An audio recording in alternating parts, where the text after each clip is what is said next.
is back, and number 61 out there is... Number 1, I think it is. Number 1, is it? 01, That's yep. right. Afghat Kazar. All as well. Now, just talk for a minute, if you would. Okay, I just I got can to do that. ask. As we wait for Wade once again. Settles in. And again, just nipping away outside the off stump through to the keeper. And that's probably a better length, I think. The short of a length sort of stuff hasn't really troubled the Canadians, but certainly that ball that's just pitched up, as Damien Fleming would say, in the corridor of uncertainty. Okay, yes, has been a little bit hard to handle here in the opening hour or so this morning. Mm-hmm. Now, I've got a very interesting question to ask you that's been passed on by one of our listeners. This ball cut in the air and caught it slip. Keeper. Second of keeper it was. The ball takes the edge. Well done to Anthony Barranca, who had it, and then it looked like it popped out. It was a sharp chance. It was. He generally tends to stand up that little bit closer, and he certainly got it at the second bite of the cherry, but some really good carry through from Mark Wade. And another breakthrough for the Aussies, picking up the second as we see the Enjoy Wine Char Grill and Bar action replay. Flashed at it outside the off stump, and Barranca always looked to have it under control, Peter Walsh. He did. He did. Very, very composed. There's another shot. They make it look easy, don't they? That they do. As the man departing Kaiser, we'll head back to the pavilion as Mohammed Iqbal just takes a little bit of liquid refreshment. Boundary side, we must be getting close maybe to a drinks break at 15 overs. Not quite sure what the match conditions are, although now I've said that, looks like we may have just briefly adjourned early ahead of that 15 over mark. So score at 2 for 36. Players just coming together there in the middle here of the oval at goal just to get some refreshment. So that opening session, you'd have to say, Walshy, gone the way of the Australians. Yep, a slow start by the Canadian batsmen, but they didn't lose wickets until the first fall was at 1 for 21, with Goodapali out for 15, caught Waddington, bowled Trindle, and then Barranca on the second attempt took very, very much time, but all the time in the world, the ball coming to him quickly off the edge of Kazir's bat. Wade the bowler, 2 for 36. A good start by the Australians, and Canada, we'll see how they go. Now, just following on from a couple of listeners who've come through and said, can you give prostate cancer a mention? And of course we can. We can mention too that it's absolutely essential to be aware as to what's going on in your life. And that's what we want from you. One of those speakers during our coverage of the cricket for the next couple of weeks is Les Burdett, who was curator at the Adelaide Oval for 40 years. And Les had prostate cancer and had the necessaries and is getting through that okay. I don't mind saying that I've got prostate cancer, and you just live with it. But the whole deal about it is so easy to find out if you've got strife.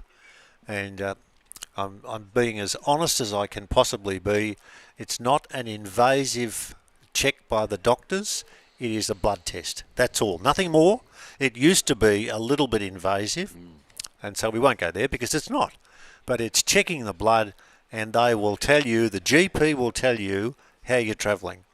And if there is a problem, you then see a specialist, and the specialist will make a decision with the consultation by yourself and your family members and your loved ones and the carers as to what you should do. And then you go from there. And I'm really, really very solid on this because I've lost too many friends, and one in particular, and I always mention this, and he's not around to talk about it in any other way. That was Ted Whitten, who died at 62 and never got tested. And the deterioration in Ted, I worked with him for 6 years, and you saw him deteriorate, and it was none of my business to say to Ted, listen, you should do this, this or this. Ted was a grown man, a footballer of substance. He was bulletproof, and he didn't do anything about that, and he died at 62. And I was diagnosed in 2014, just before the Glasgow Commonwealth Games. Had a wonderful man who looked after me, who was Dr. Andrew Fuller in Adelaide. I had the necessary tests, had the full throttle, everything was removed that needed to be removed, and so I'm going along quietly. going along and consciously having the blood checked so many times. And it's this time of the year when we talk about Glenn McGrath and the pink and the breast cancer, and we talk about all sorts of things that can happen. I won't talk on and bang on with this all the time, but it's really important to be able to say, men, you're not bulletproof. Just do it, because you owe it to your loved ones and your family. And I'll get off my soapbox, but I really think that's just so important. So we just give you a quick refresh of where we stand at the moment here at the Alturinga Oval. It's 2 for 36, Canada after 15 overs. Men out, Kaiser caught Baranka, bowled Wade for 12. And Goodapali caught Waddington, bowled Trindle for 15. Wickets falling at 21 and 36. Mohamed Iqbal still at the crease on 5. And I think it is Arif Talati who's joined him. We'll just confirm that shortly, as we're back with Bloomfield operating from the Murray River end here at Golgol. So dominant first session from the Aussies. They'd be happy with their work so far. And as we mentioned through the coverage this morning, 2 other games in operation. In the over-50s game at Kenny Park in Merbein, the US won the toss, elected to bowl. Australia are 2 for 73, so they're going very nicely after 15 overs. As Bloomfield just pushes that one across the right-handed batsman. And in the over-55s at Condong Park in Redcliffs, Spirit of Cricket World 11 winning the toss, electing to bat. They are none for 53, so very solid after 16 overs, Peter Walsh. Yes, that's hurrying along.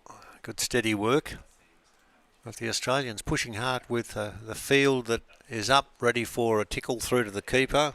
A catch taken earlier on by Baranka that made it look pretty easy. This ball pushed down the ground. They start quickly and run quickly, and the shy at the stumps moving very, very quickly out there for Australia was, I think that out there was Prashant Sharma, who picked it up and flicked the ball back.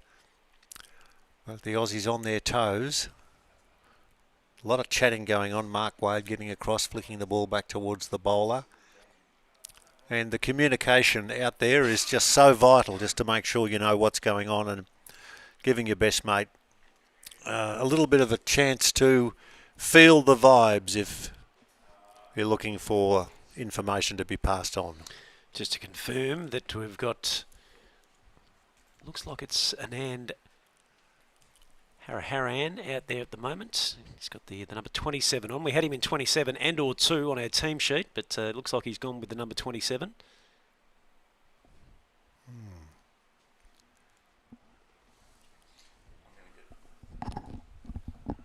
Justin to come in and talk about the Spirit of Cricket curriculum, so you stay.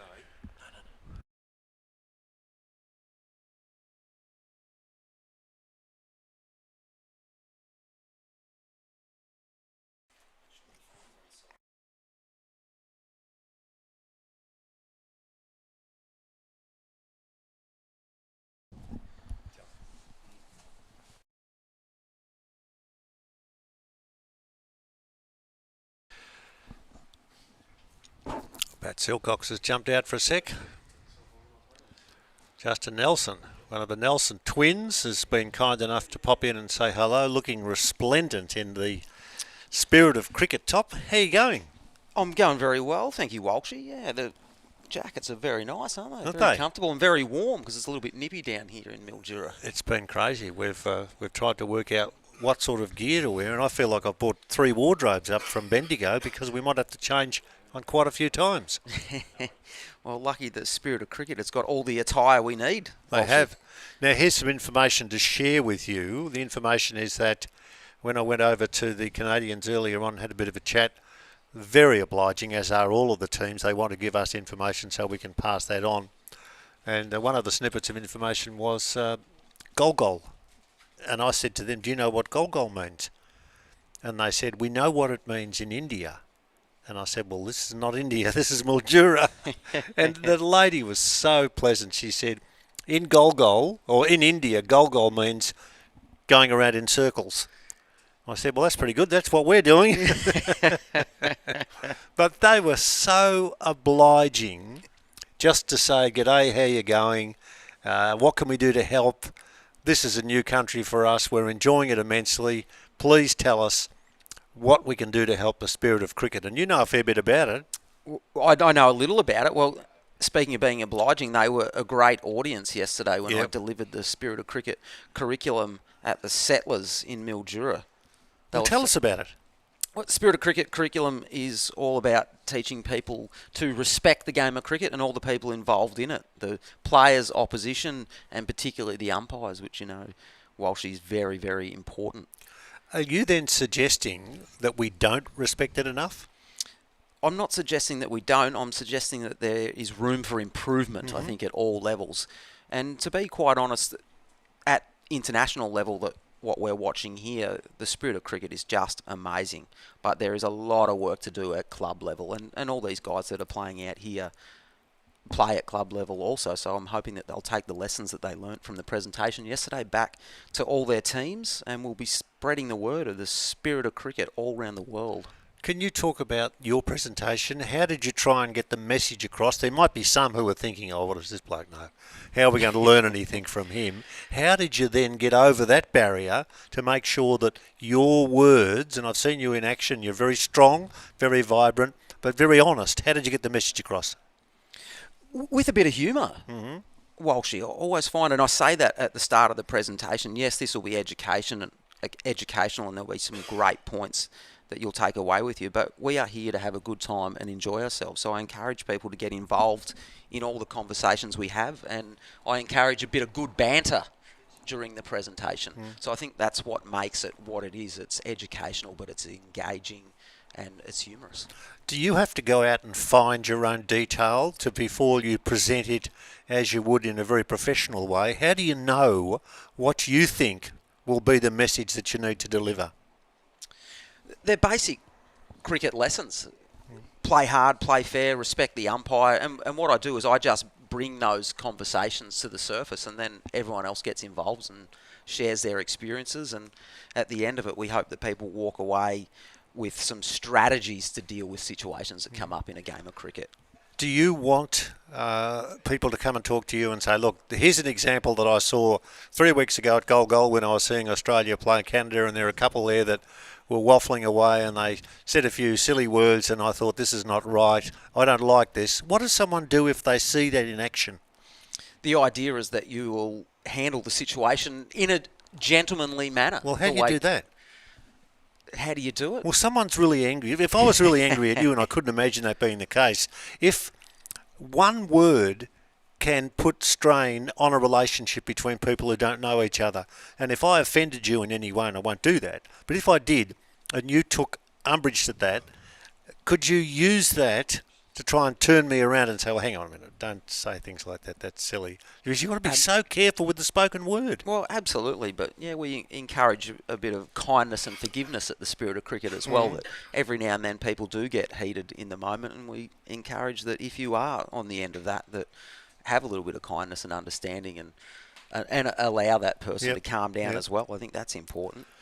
As well as the spirit of cricket, do you think we could have, and I'm being serious about this, could we have the spirit of football? It's not just cricket where we have some untidy stuff. We've thought of all that. We've got the spirit of football in the works already, and we're working on the spirit of netball. It's the spirit of all sports. I think it needs to be brought into all sports, into all codes. But I think cricket is quite unique in the fact that the spirit of cricket is actually part of the MCC laws of the game. Yes. Whereas I don't think that's the case in a lot of other sports. And I think cricket's leading the way in showing that this is how we should play. Who tapped you on the shoulder and said get involved, or did you instigate? Telf came up with the idea for the Spirit of Cricket curriculum. He had an idea that he wanted to take it into schools and academies and cricket clubs. And with my teaching background, I had a little bit of a look at his idea and I said, it looks great, but I think we need to expand on it. We need lesson plans and we need a structure. And I went about and helped him get it up and running. And here we are 2 years later and we're thriving. What are your main jobs then? I mean, you've got work. You live down the road from, I live in Bendigo, so you're not far away from me. But how do you then look ahead to, this is going to be a mud map of my life for the next 6 months, including, obviously, Spirit of Cricket? Yeah, so I've got my stand-up as well that I do with my brother. It all just fits in. We're on the road. We do 150 shows a year. 150? 150, and then we fit the Spirit of Cricket in around that where we can.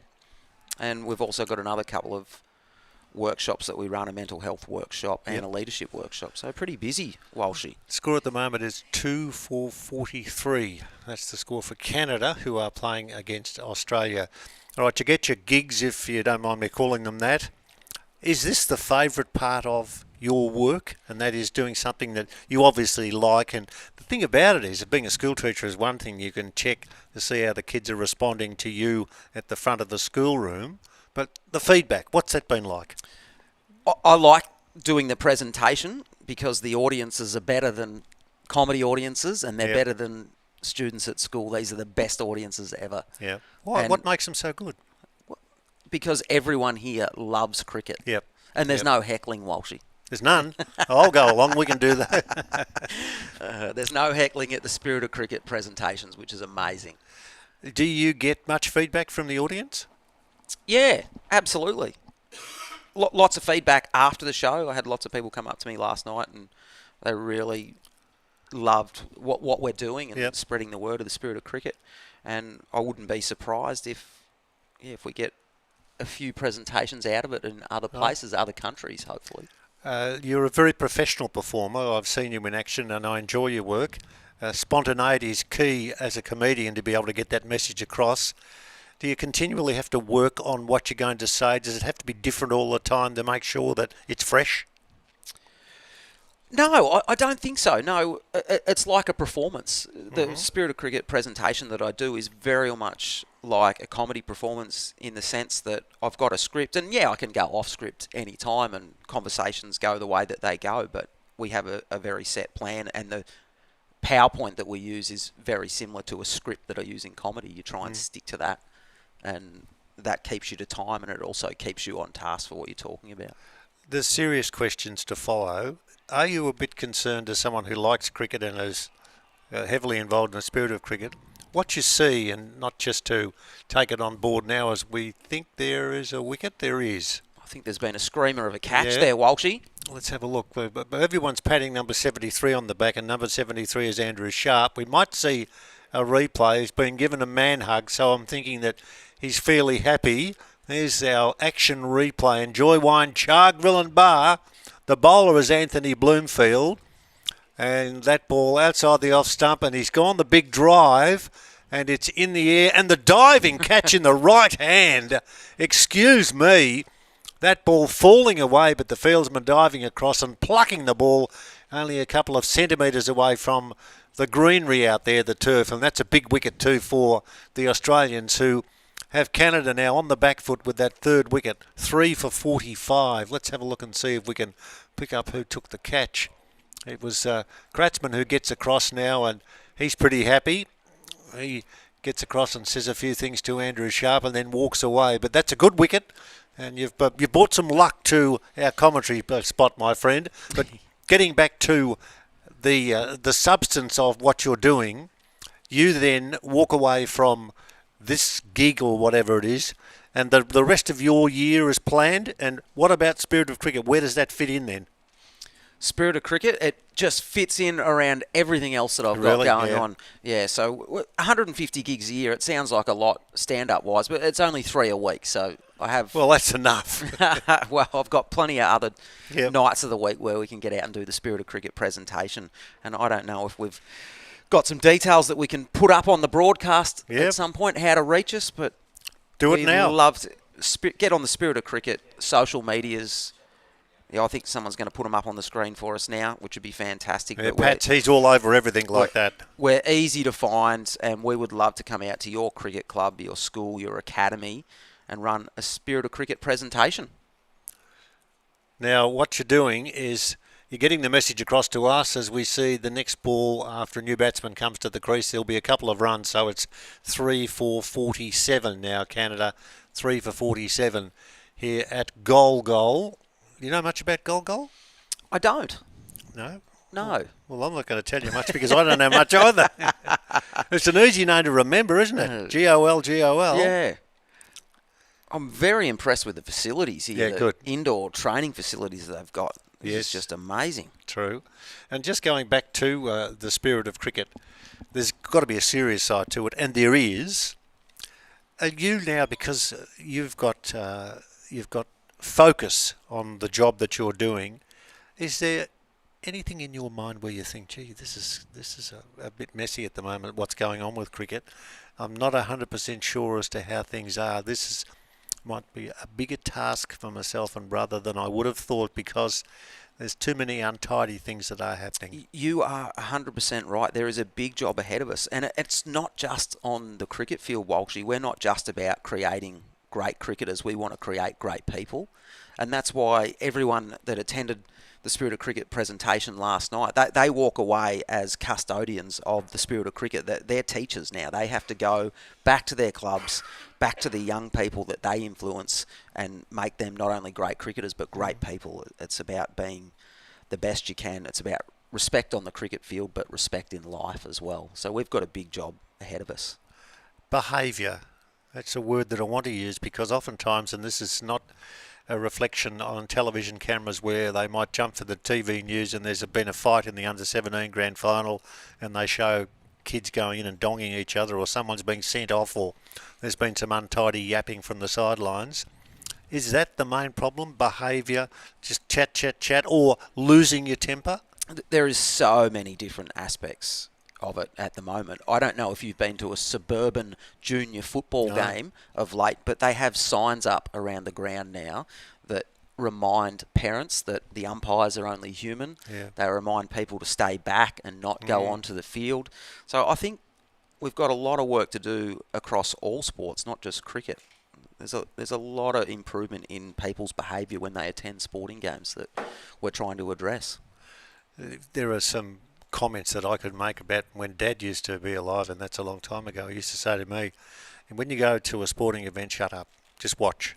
There's no need to do or say anything. And of course, if your team is losing or winning and they kick a goal, fair enough, you can be interactive, but don't do anything that you'd be ashamed of and you'd know that I'd be ashamed of. And sometimes you just lose the plot. It's easy to do, isn't it? Your dad sounds like a wise man, and he sounds very similar to my dad. My dad used to say, just watch a game for what it is, not for what you want it to be. Yep. And, it's always stuck with me, and very privileged to be now out there teaching people to be better cricketers and better people.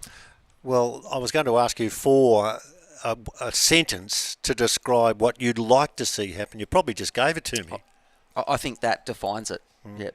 Spirit of cricket, not just creating great cricketers, but creating great people. Can you learn anything from the time that you're going to spend here during this gathering of the cricketers from around the world? Absolutely.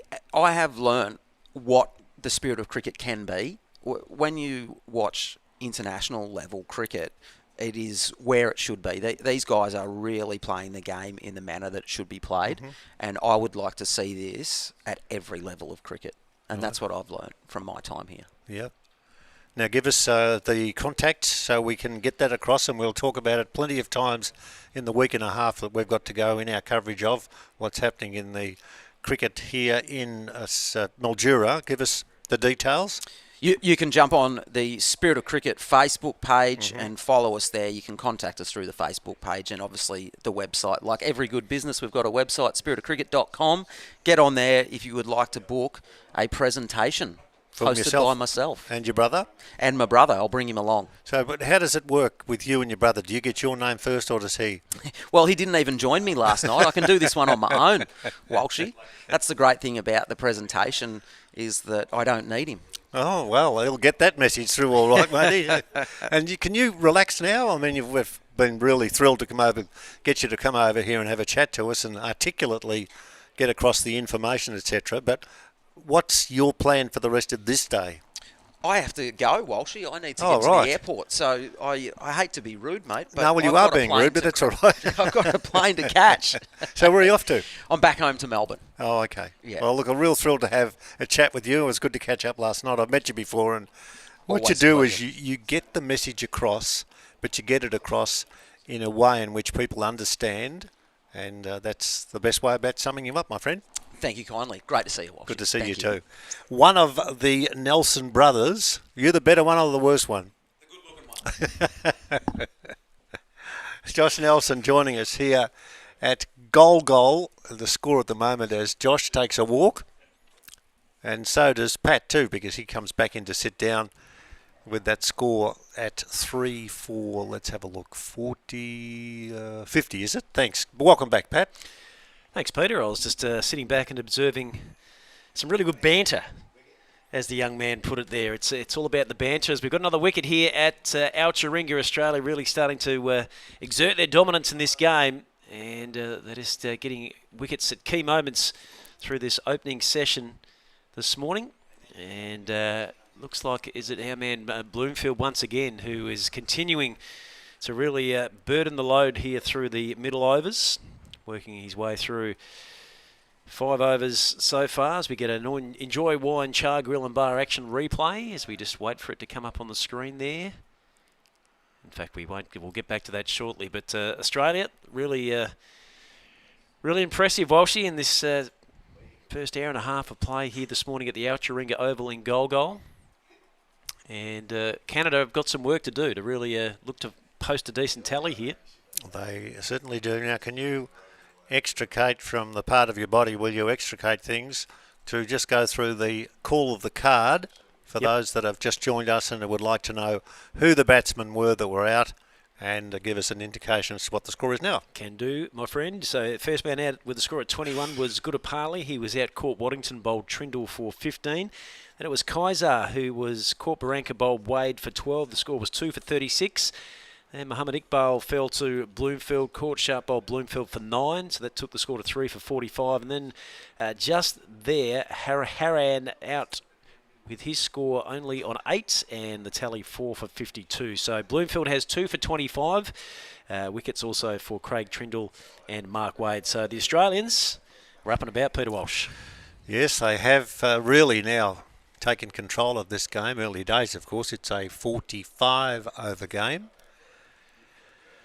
And good to have one of the Nelson brothers. They work hard, they push hard, and they have a message to deliver. Have you seen them in action? Yes. They're iconic. There's no doubt about it, Peter Walsh. Yes, they certainly are. Yep. And let's just see how Bloomfield can do, because he's bowled very well so far. The next ball is pushed away down the ground, and on the follow through there's a clean-up. Umpire down there doing the right thing too.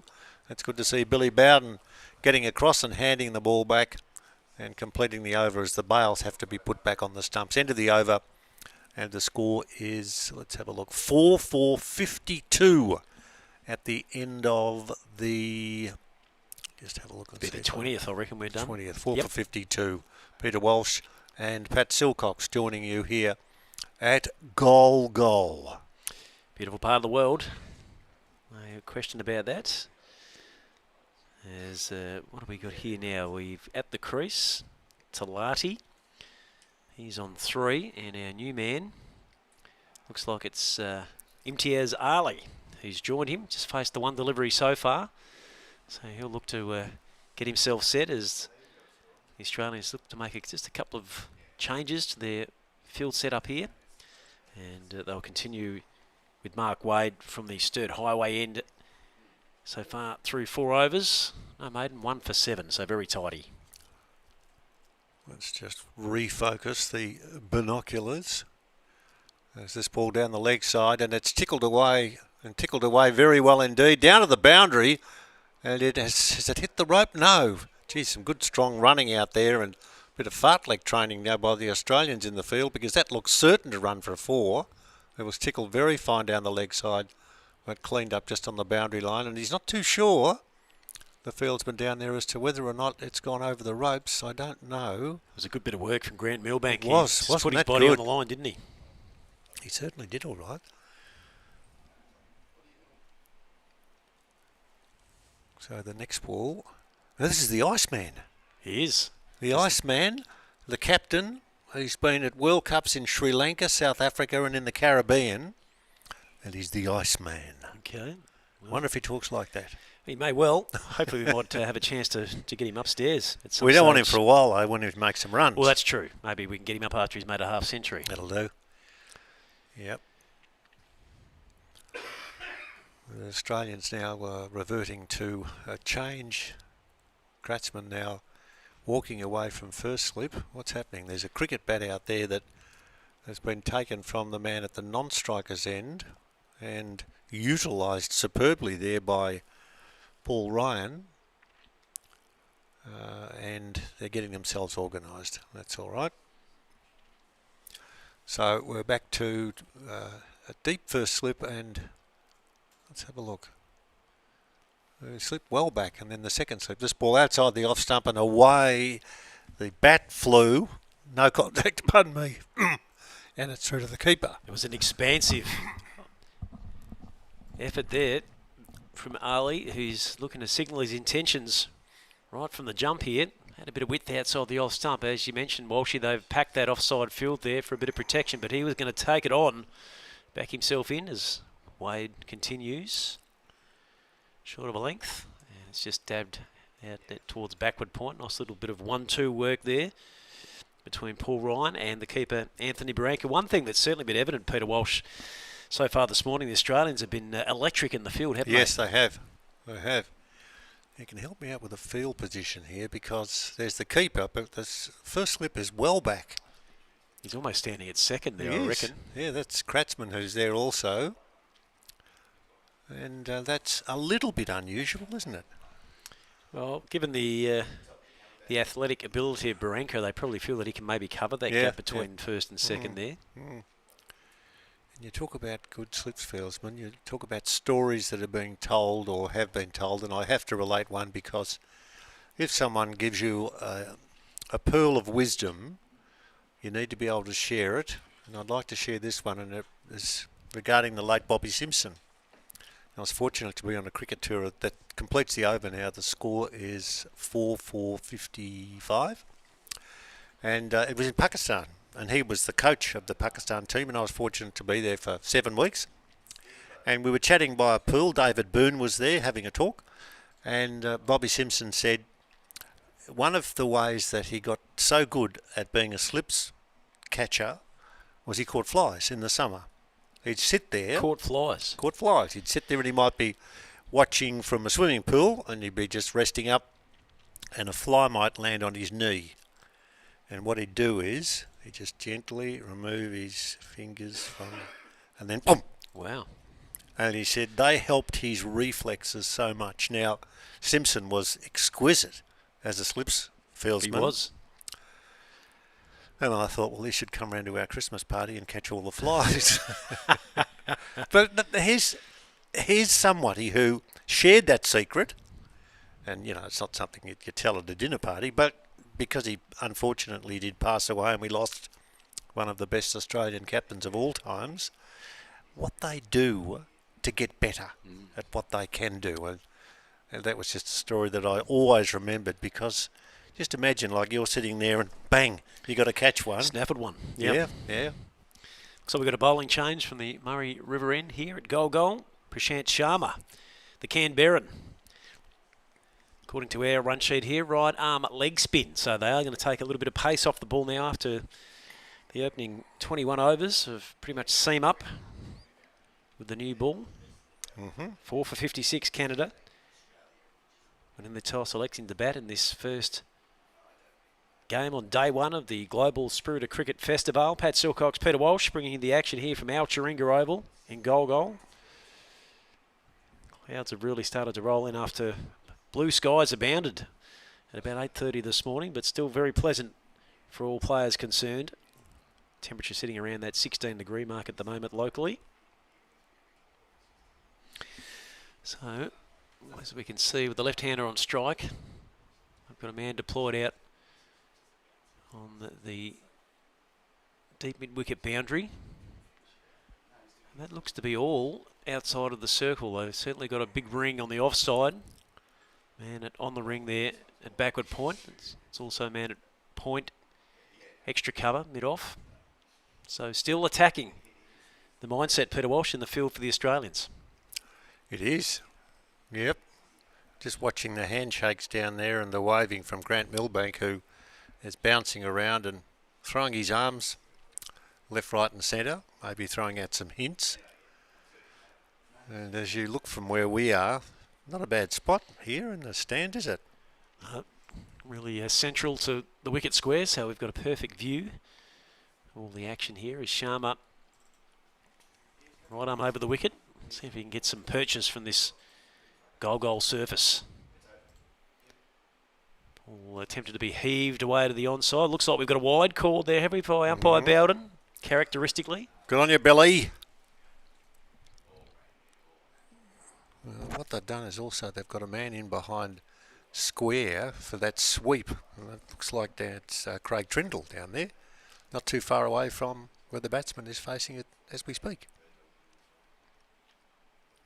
That one given a little extra air and it passes through to the keeper. Left-hander looking to try and force through on the offside, unable to make contact. So Imtiaz Ali will be looking to really get himself going here. Just the one to his name so far from 7 deliveries. Fuller length delivery, and this time he picks the gap beautifully on the offside in front of the man there at backward point, and that will go all the way for 4. Good shot, wasn't it? Didn't panic, just waited his time and managed to exert maximum force. Timed it very nicely. And Sharma, unfortunately, just over pitching on that occasion and certainly dealt with nicely by the Canadians. True enough. Just catching up on that story that we ran to you earlier on. The confirmation of that story was the news regarding a Tasmanian team in the AFL. A big question mark because of some problems with the go-ahead for the amount of money that would need to be spent to get the stadium up and running. They have to be up and running by a couple of years they've got, but still there was to be a possible announcement as to a new coach in the weeks to follow, maybe even before the grand final. Brendan Gale was going to be talking to Nathan Buckley, who had been into favouritism after he looked like he was a big chance for the Melbourne job, but that didn't happen. So there's a fair bit going in the world of football, and that's not even talking about what's happening in the world of the trades. That's true. It's a very busy period, isn't it, this time of year in the AFL? Yep, it certainly is. Very true. Good day here too. Very pleasant. The ball is attempt to sweep down leg side. There goes Billy again. Billy, go Billy. It's all right for him to do that. He hasn't got a crook knee because he leans forward and he's able to stand up straight. What an effort. Yes.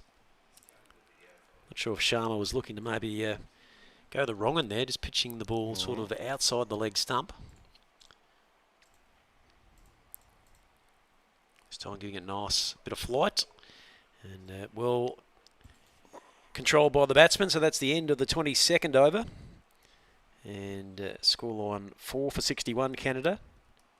Batting first after winning the toss earlier this morning here at the Al Turinga Oval in Golgol, which is looking an absolute picture at this time of the season. You were talking about curators before, Walshy, and it's a challenging time for them because the crossover between the end of the footy season and rolling into cricket, there's not a lot of time there really, and we'll certainly see that come to pass in the coming days when we make our way towards the premier facility in town, the Mildura Sporting Precinct, who hosted the Sunraysia Football Netball League Grand Final last Saturday. Now there's a night game on this year, isn't there? We've got a few night games to look forward to. Yeah. We'll take some in at the MSP, also at Aero 2 at the John Hall Oval, so looking forward to that as well. Home of the Mildura West Cricket Club. Well, what you said then had, really, I'm not sure what you said, because you said you named 4 ovals. If we've got into, I think, what is on the main menu for the Golgol Hotel tonight, there's a knowledge that you have. It's a font of knowledge that you're providing, Pat, for our audience that know who you are. Okay, so once again, nicely constructed delivery there by Wade. I see one of the Australians who had been shy of runs over when the West Indies were playing got a century overnight. Yes. Yes, the young man is continuing to try and press his claims. Got them in a session, I believe. Is that correct? I know. It was quick, all right. And, of course, the first test starts in November, so there's a fair bit happening. Yeah, it'll be interesting to see which way the Australian selectors will elect to go. Certainly that top of the order has been a concern, and even to number 3 as well. So will Labuschagne play? Will he not play? Does Khawaja continue his career, or will he hang the baggy green up? There's a lot of questions to be answered. between now and November, Peter. I know, and someone like Glenn McGrath, who you'd have to say is as good as any when it comes to making predictions. He's 5-0 sweep Australia again. I don't know whether or not that's going to be the case. That could be Glenn McGrath on the phone now. It may well be. Sorry about what we said, Glenn. A couple of runs to the next ball, pushed away on the offside, and they run a couple as it's tapped away behind point. And there's 2 runs, so score is 4-4. Where's the total there? Oh, they're 4 for 63. We're pretty much halfway through too, 22 and a half, 45 overs, so need to be pushing and shoving. You'd have to be 150 odd at least to make it. Yes. You'd want to have at least 150 to try and defend in the afternoon session. You'd expect the Australians will bat well. This pitch will become a little lower and slower and probably a lot more easier to bat on with a bit more sun. Yeah. The forecast for the next few days is all right, isn't it? Yes. No, we're looking okay. Might be a shower or 2 Friday, but that is a rest day for the players, so we can absorb that and then roll into the weekend from that moment on as Wade completes another over from that Sturt Highway end. He's bowled 6 overs and has the very tidy figures of 1 for 10. Very tidy indeed. Yes, absolutely. No questions about that.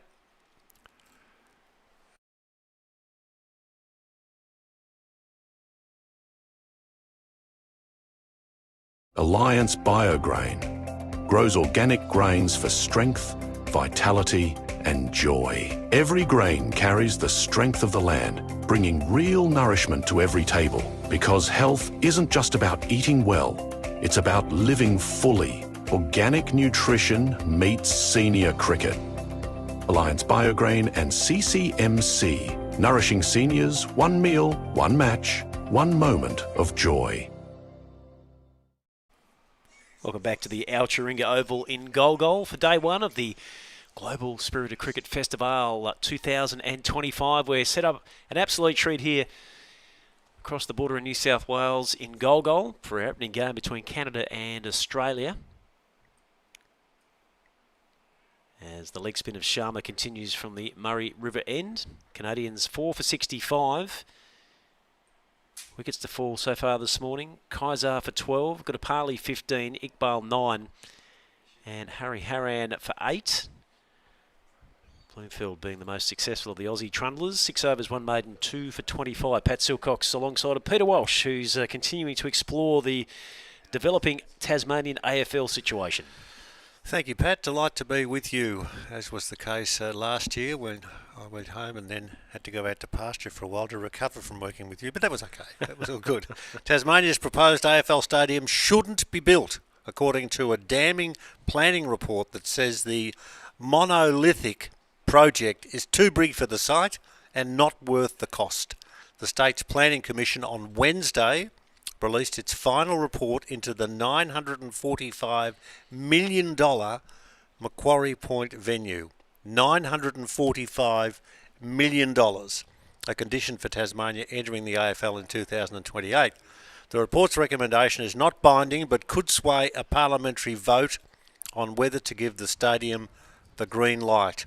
The stadium would cause irreparable and unacceptable adverse impacts on Hobart's spatial and landscape character, urban form and historic culture heritage. We'll wait and see.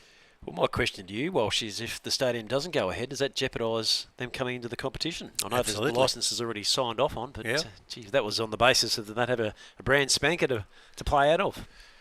Well, I worked there for 15 years in Tasmania and nothing changed. The North didn't like the South and the South didn't like the North. And when the cricket was to be centred in Bellerive, where the best ground was, it meant that a lot of the games that were scheduled for Northern Tasmania and Launceston, they didn't get those games. They didn't get the games on the northwest coast at Devonport. All the good games went to Bellerive. The Sheffield Shield occasionally to North and occasionally to Devonport. The only test match ever played was in Bellerive. The one-day internationals, Bellerive. Now, there's no roofs on York Park and there's no roof at Bellerive, where the expectancy was... catch there, I reckon, Walsh at first slip. Yeah, Sharma finding the outside edge of the bat, and it certainly rattled through there to Steve Mace. I reckon it is there at first slip, but just unable to hang on to it. So one of the few errors in the field for the Australians, and the score for Canada stays at 4-4-64. And just quickly on that fact, there's always, I think, jealousy is the best way I can sum it up. North don't like the South and the South don't like the North. Now that shouldn't be the only reason, but do you need to have a roof on a stadium? I don't know. I don't want to get involved in it. All I know is that there's been a lot of talk, and at this stage we're no closer to whether or not we want to spend all that money. Or we being the government. Yes. Yeah, we'll wait and see. Watch this space. Inside edge as Wade just rues his misfortune there. Ball squirts down to fine leg for a single. Just closed up the left-hander Ali there very nicely. And unfortunate for Australia there not to make another breakthrough. So 4 for 68, and this is the 25th over. As Peter Walsh mentioned, we've just gone past the midway point of the game, a 45 over limited fixture. That's what we'll play through this opening week of the Global Spirit of Cricket Festivale before we get to the T20 franchise action next week. Looking forward to that. There's Wade again.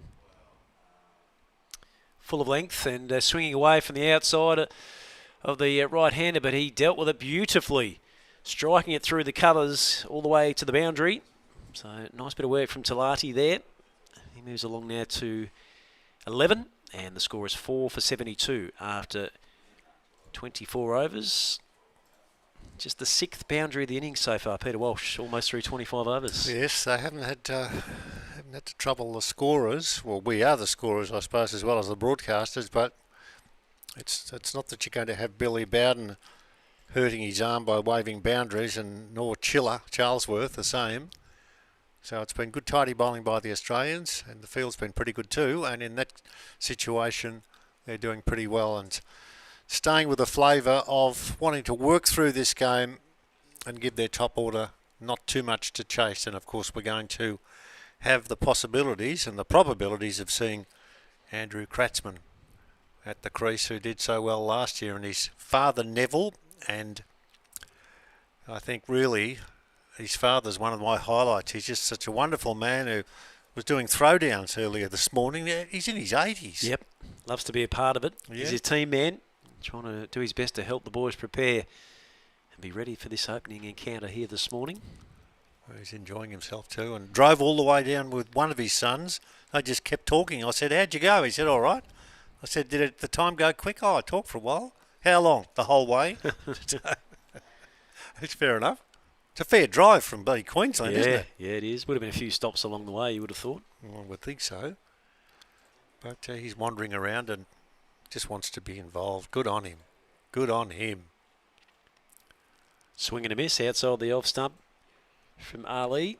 Goes through to the keeper. He's 8. Talati is 12. Score is 4 for 73, and this is the 25th over. Now, if I asked you a very deep and meaningful question, this could be a tough one to answer. Okay. What time do you think it is? Don't look at your clock. Come on. Oh, that wasn't the condition of the answer, was it? No. You can't look at your clock. Right. Well, I won't give you an answer then. How's that? Well, you saw what the time was I on did. your clock. It's getting close to midday, Peter. That's all I can tell you. Whoopie-doo. Yeah, well done. Yeah, like we started at 10 o'clock. It's hard to work out whether you're Martha or... Who's the other one? Arthur or Martha. Yeah, that's the one.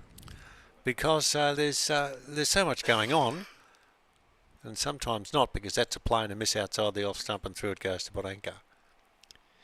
So that's the end of the 25th over. Canada 4 for 73. Talati is 12, Ali is 8, and Wade, who continues this really strong spell from the Sturt Highway end. 7 overs, no maiden, 1 for 18. Might quickly have a look around the grounds, Peter, as we check in on the other over-50s game at Kenny Park in Merbein. The USA playing Australia Ray. The Americans won the toss, elected to bowl. And Australia Ray, after 25 overs, are 3 for 134. And in the over-55s, that game at Quandong Park in Redcliffs, Spirit of Cricket World 11 are 2 for 113 at the end of 28 overs against Australia in the over-55. So lots of cricket happening locally as part of the Global Spirit of Cricket Festivale, Peter Walsh. And the good thing about it is, being in Mildura, that what you can do is you can jump from one ground to another ground and not too much driving is necessary. I got to drive an IKEA the other day. Did you? I did. Drove well? Well, I touched the accelerator and I sped up by about 30k. No, magnificent wheels. We were just helping out to pick up some travelling journalists and travelling TV people that we needed to get to Mildura, and we needed a few drivers, and I thought, well, I'll drive one of these cars. Never driven one before, and I think I might go to Bathurst now. Okay. You still got a couple of weeks to fine-tune. Yeah, so big cars in this day and age. I've only got a little Mazda that zooms along, gets me from point A to point B, so that's all right. It's okay. Nice single there for Canada as they force the ball out towards extra cover. And maybe a little bit closer than expected. The throw back into the keeper there was Ali going towards that end, who was just casually making his way back. I wonder what the mindset is like now. Do they start to think, well, obviously we're only just over halfway, but the score's not going to be competitive enough for a pretty potent Australian team with the score at 4 for 74. So you'd have to think that they'd have to be 150 minimum. Probably looking for someone to play a little cameo here through the mid part of the innings, I'd reckon. Yep. Sharma. Oh, that one may be going the other way off the pitch. Just squared up the batsman. Certainly gave it a nice bit of flight. And this is a great way for the Aussies to really push through these middle overs. As we mentioned, still a very attacking field. Just the man out here at forward square on the boundary. That one quicker through the air. Nicely defended by the batsman, but still that ring of fieldsmen on the offside and even the onside, Peter. The man on 45 alongside of Billy Bowden, Chilla Charlesworth there. Got a man at mid-wicket, also a man at mid-on as well.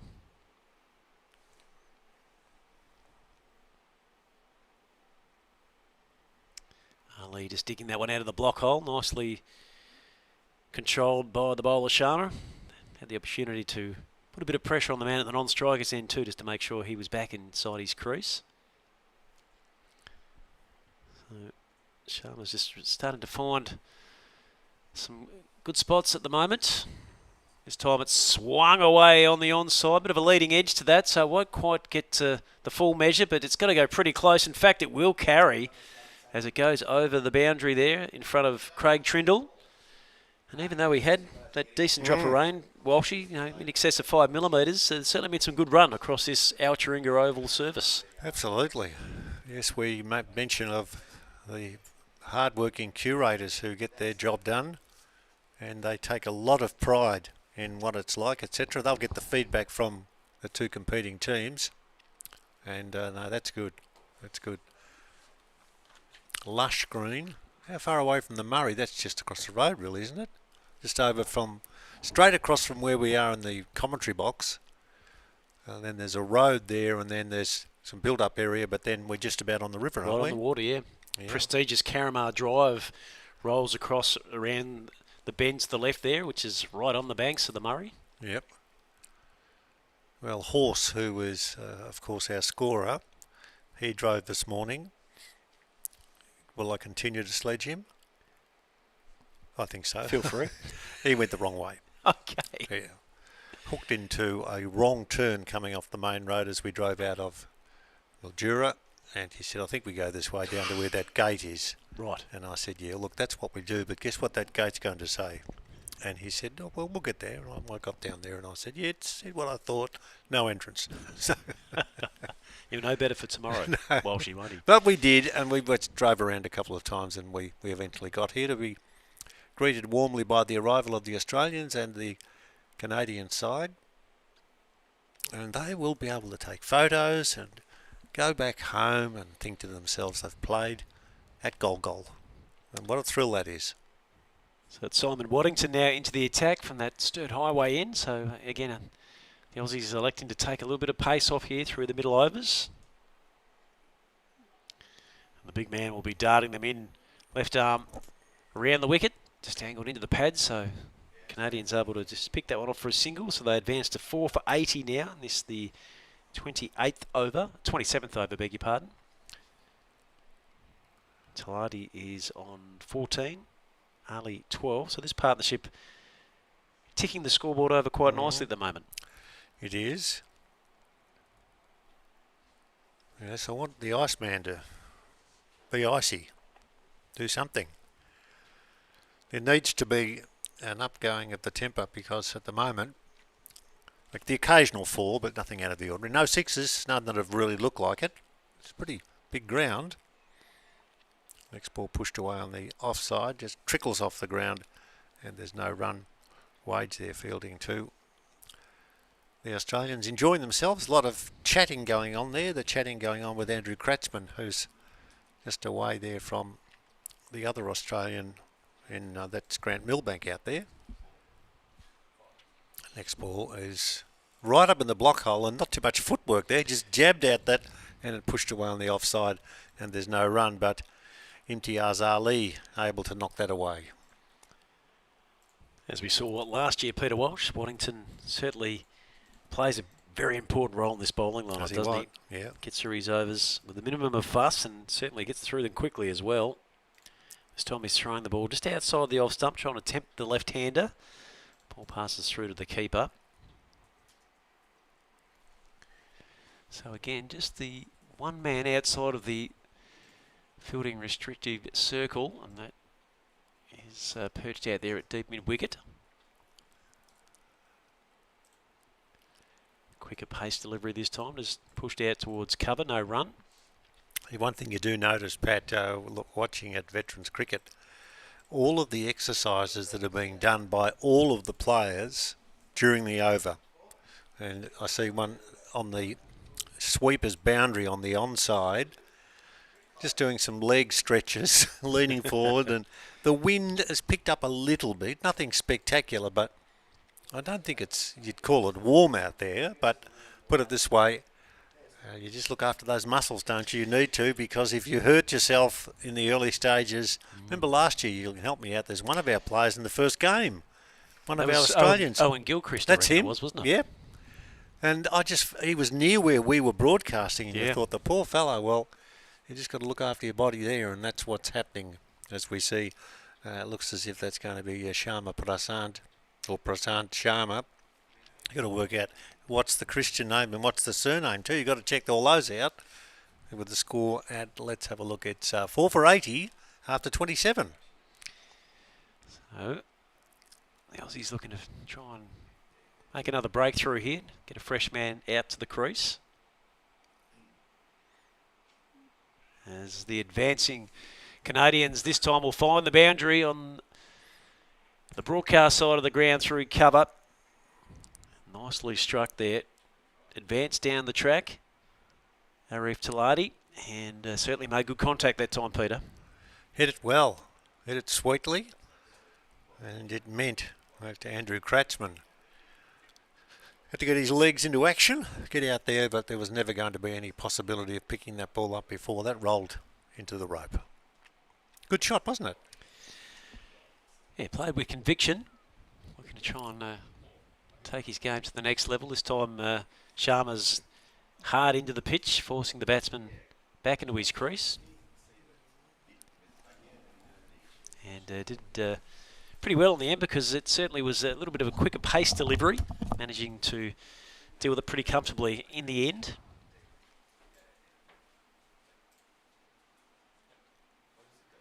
This time just taking a little bit of pace off Sharma, extra flight, and just a little bit of purchase from the wicket, going away from the right-hander and into Anthony Baranka's glove, so no runs scored. 4 for 84, Canada. We're in the 28th over. Batting first after winning the toss earlier this morning.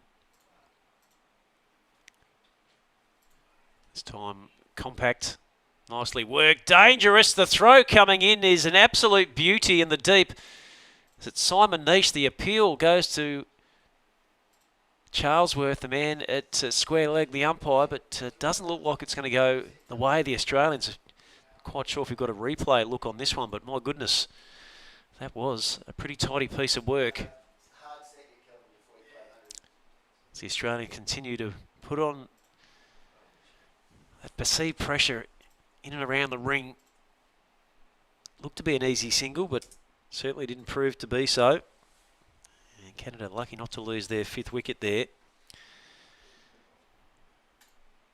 As Ali just having a look at his options here. Nish is certainly a danger man inside the ring there at short mid-wicket. This one angled down the leg side. And we're going to see Billy Bowden signal the wide there. Unfortunately for Sharma, just lost the radar on that one. Just trying to regain his composure as he works his way through his 4th over. Has none for 17.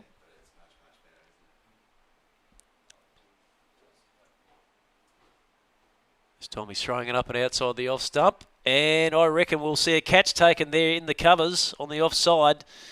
That's beautifully done.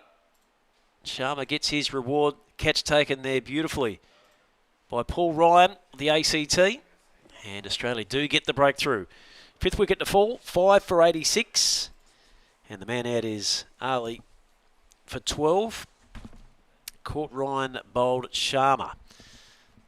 So picking up his 1st wicket in this spell as he nears the end of his 4th over. Has figures of 1 for 19. The wicket takers, Bloomfield has 2 for 25. Trindle 1 for 12 in that opening spell. 1 for 19 also for Mark Wade as we check the Enjoy Wine Char Grill and Bar action replay as Peter Walsh rejoins us here in the broadcast position. Take us through it, Walshy. Well, I needed to go. When you got to go, you got to go. You got to go. And you got to go, and there's steps, and you move around tables, and you do backward somersaults and get there, and you think, thank goodness for that. I'm really pleased. I know where it is now. Yeah, you'll have to let me know later on. I'll tell you the wrong way. Thank you. I wouldn't do that. No. No. Now, yeah, well, that's a wicket that they didn't need, and the Australians at 5 for now with Canada's score, 5 for 86. Yeah, it makes it tough. The Australians in a very good position too with this 45 over game. And I've just seen, I think, a world record at goal. I think that Todd has just finished, it could have been a donut, I think, I'm not sure, but it took one bite of a fresh cream Long John donut. A Long John donut? A Long John, not a short John. No. And I think the selfish look on his face indicates he had no doubt whatsoever he was going to share it with us. Is that fair? A Long John donut. I Yeah. can't say I've heard of one of those before, Peter. Well, you wouldn't have seen that before because No. it didn't last for long. It was demolished in world record time. It was. Just quickly, we're talking about the measurement Yes, of course. things. Something that certainly come across my attention last night watching a bit of the World Athletics Championships is the reference to the high hurdles. Now, is there a differential in different metrages of hurdle racing as to a short and a high hurdle? But certainly David Bashir was referencing the high hurdle. So was Tamsin Lewis quite often on the SBS coverage. Yes. I can't say I've ever heard it before, but the high hurdles. No, the that's title they a were very throwing on good it. question. A very good question. I might give Sally Pearson a call. I've got her number. Okay. I'll ring her now if you like. As we see a boundary here for Canada, a much needed one through the offside as Waddington just erring at his length, over pitching the ball outside the off stump. And yes, they certainly will take that. Canada as they move to 5 for 90 now, and this is the 29th over. Just seeing some exercises from Grant Milbank, who they're talking to umpire Billy Bowden there, but Grant was doing some gymnastic exercises, and you know they're called flick-flacks. Right.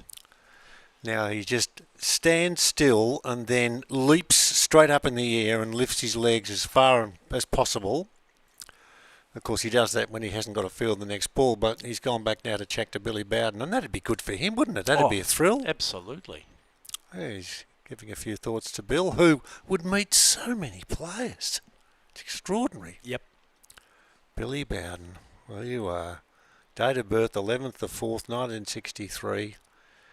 And here's a piece of information that you could go to a trivia night with. Okay. You ready? I'm ready. His first name's not Billy. It's not. No. Is it William? No, it's not. Right. No, it's not right either. I should have done some research on this, shouldn't I? No.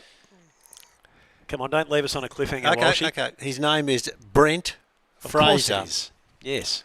Brent Fraser, but he goes for Billy, forced to retire, and of course renowned for the crooked finger of doom, Yes. pointing and being given, some aplomb from all and sundry because 84 tests and 200 one-day internationals, and you'd have to say one of the most popular umpires doing the rounds. I think that's a fair call, isn't it? Believe you're right, Peter, as Waddington just pushing that one into the pitch on the offside, managing to restrict the single there. Some nice work in the ring by the Australians. So 5 for 90, and this is the 29th over. Talati remains 23 not out, and Harmeet Singh is their new man as he looks to get into stride quickly, trying to hit through the onside there, but nicely handled there by Trindle, and that's the end of the 29th over. So 5 for 91 Canada after winning the toss and batting first in this, our opener for day one of the Global Spirit of Cricket Festivale, coming to you from the picturesque Al Turinga Oval across the border in New South Wales, Goal. And if you haven't caught up with the news, Goal, and we have been told by some Indian people who were with the Canada team, they're scorers, two delightful young ladies, and they said Goal in India means you go around in circles. Okay. So that's something that we need to know, and we now have discovered that. So hopefully we'll get someone there who can entertain us with some stories from Canada, but we'll just see what happens. Possible chance of a run out is going to happen now. The ball played away on the offside, and both batsmen finish up at the non-striker's end. The ball is flicked back and the bails are removed, and thank you, mother, for the rabbits. Don't think Harmeet Singh was overly happy with his partner there as they both ended up at the same end, and he was certainly trying to put his point of view across as he was walking off the ground. Not sure it's going to change too much, but that's disappointing for him, who, as far as we can see on the live scorecard here, had failed to get off the mark. As we check the Enjoy Wine Char Grill and Bar action replay, it was struck firmly to the man there out in the covers, and it was thrown back in by Milbank, I think it was, in the number 88. Mm-hmm. And another wicket has fallen. So Canada now 6 for 91, as looks like we're going to take an early drinks break. Just a couple of deliveries into this, the 30th over, as we can see Singh with steam coming out of his ears, walking back into the sheds. Look, you've seen a lot of cricket, and I've watched a lot of cricket. You don't often see that. Like, that was complete stuff-up. Yeah. And both batsmen at the one end, when there was an easy run-out, very seldom do you see that such a way. There was the World Cup one when Damien Fleming was bowling for Australia against South Africa. With Alan Donald and Lance Klusener. Yep. Yeah. And you think to yourself, that was horror. There was no way known. Once the decision had been made, once the mistake had been made, there's no turning back. If you're on the point of no return, that's that song. There's no turning back. Yeah. And that was a wicket they really couldn't afford to lose. And I think what could happen sometime too, Walsh, is a batsman can strike the ball that well, they think, well, there's got to be runs in this. It's going to beat the field, so I'm just going to take off. And, he hit it that well that it got to the fielder a lot quicker than he expected. Yep. And it was a tidy piece of work by Milbank. He got to it and didn't panic. He could sum up the situation quickly. He saw that both batsmen were at the non-striker's end, so he just lollied the ball back into the keeper, Anthony Barranca, to ensure there was no mistake of claiming the 6th wicket in this first session, and the Australians certainly have got it all running in their favour at the moment. Now you're on a roll, and before you go to where you need to go, and I'll tell you what's on the door so you don't go to the wrong one. Thank you. One is an M and the other is an F. Go to the right M one, okay? Okay, I'm comfortable at the moment, Walsh. I reckon I can see it through to lunch. Good on you. It makes one of us. Now, could you just go nice and slowly through the scorecard for us, so for those who've just joined us, you'll be able to catch up through the dulcet tones of Pat Silcox. Can do. First man out today was Goodapali. He was caught Waddington, bowled Trindle for 15. That score was 21 at the time. Next man out was Kaiser, caught Barranca, bowled Wade for 12. That gave us 2 for 36. Then Muhammad Iqbal caught Sharp, bowled Bloomfield for 9. That wicket falling the score at 45. Then Harry Haran, that was out for 8, bowled by Bloomfield, 4 for 52. The score then went to 86 before the 5th wicket was out. That was Ali. He was caught Ryan Bolt Sharma for 12, and then just recently there, Talati was given out, run out between Milbank and Baranka, although we felt that it might have been Harmeet Singh who was the man that walked from the ground, so maybe just an adjustment to be made on the scorecard there. We'll just keep an eye on it as we see it at the moment, but that gives us the score of 6 for 91. Quickly through the bowling figures, best of the bunch so far, Bloomfield with 2 for 25, Trindle 1 for 12, Wade has 1 for 19, so too does Sharma. He has 1 for 19. So it looks like the number 70 remains out there at the crease, and that is Arif Talati. So we might just need our good man downstairs on the scorecard just to refresh that for us to make sure that it's, in fact, Singh who's the man run out. And the new man to the crease looks to be Virinder Kumar. He hasn't got a number on his pullover, which is making it a little bit tricky for us, but that's the information we've got on the Play NV scorecard at the moment. And so that means, correct me if I'm wrong, but the Iceman's still there. Yes. That's good to hear. Good on you. Go, Iceman. Go, you good thing. He needs to be around. He needs to be there when they reach that 45 over mark. Needs to play the Michael Bevan sheet anchor roll through the back end of the innings. He does. Singh this time just erring down the leg side. Keeper couldn't get a glove on it. Big Trindle's in pursuit. Oh, is he going to get there? I'm not sure that he did in the end. He signalled the boundary, so it's going to go through as wides, says umpire Billy Bowden. Well, we hadn't seen him signal a wide, so that's good to see. We know in his rapport, in his wardrobe, he's dragged one out. That's good. Yeah. We're hoping to see him signal a maximum, hopefully, with the rising knee at some stage throughout the tournament. The finger of doom. That's what we want. Yep. Sharma just really working over the ball that time as he bowls it into the deck. Nicely defended there by the new man. So we're getting just some adjustments to the scorecard. So Talati has been reinstalled, not out 24 from 26. As this time Sharma pushes wide outside the elf stump to try and tap the left-hander. We thought it may have been Kumar, but it may well be, once we get this update. Let's check their team list. Might be Suresh Nair, so we'll just keep you posted on that front. Just without the number, making it a little bit tricky for us, Walshy. Yes, that's a fair call. As we're getting bits and pieces, Suresh has the 15, but there again, some of the numbers are a little different and some of them don't appear, but still, they'll be taken back and put in their luggage, etc., and away it goes back to their different countries. That's for sure.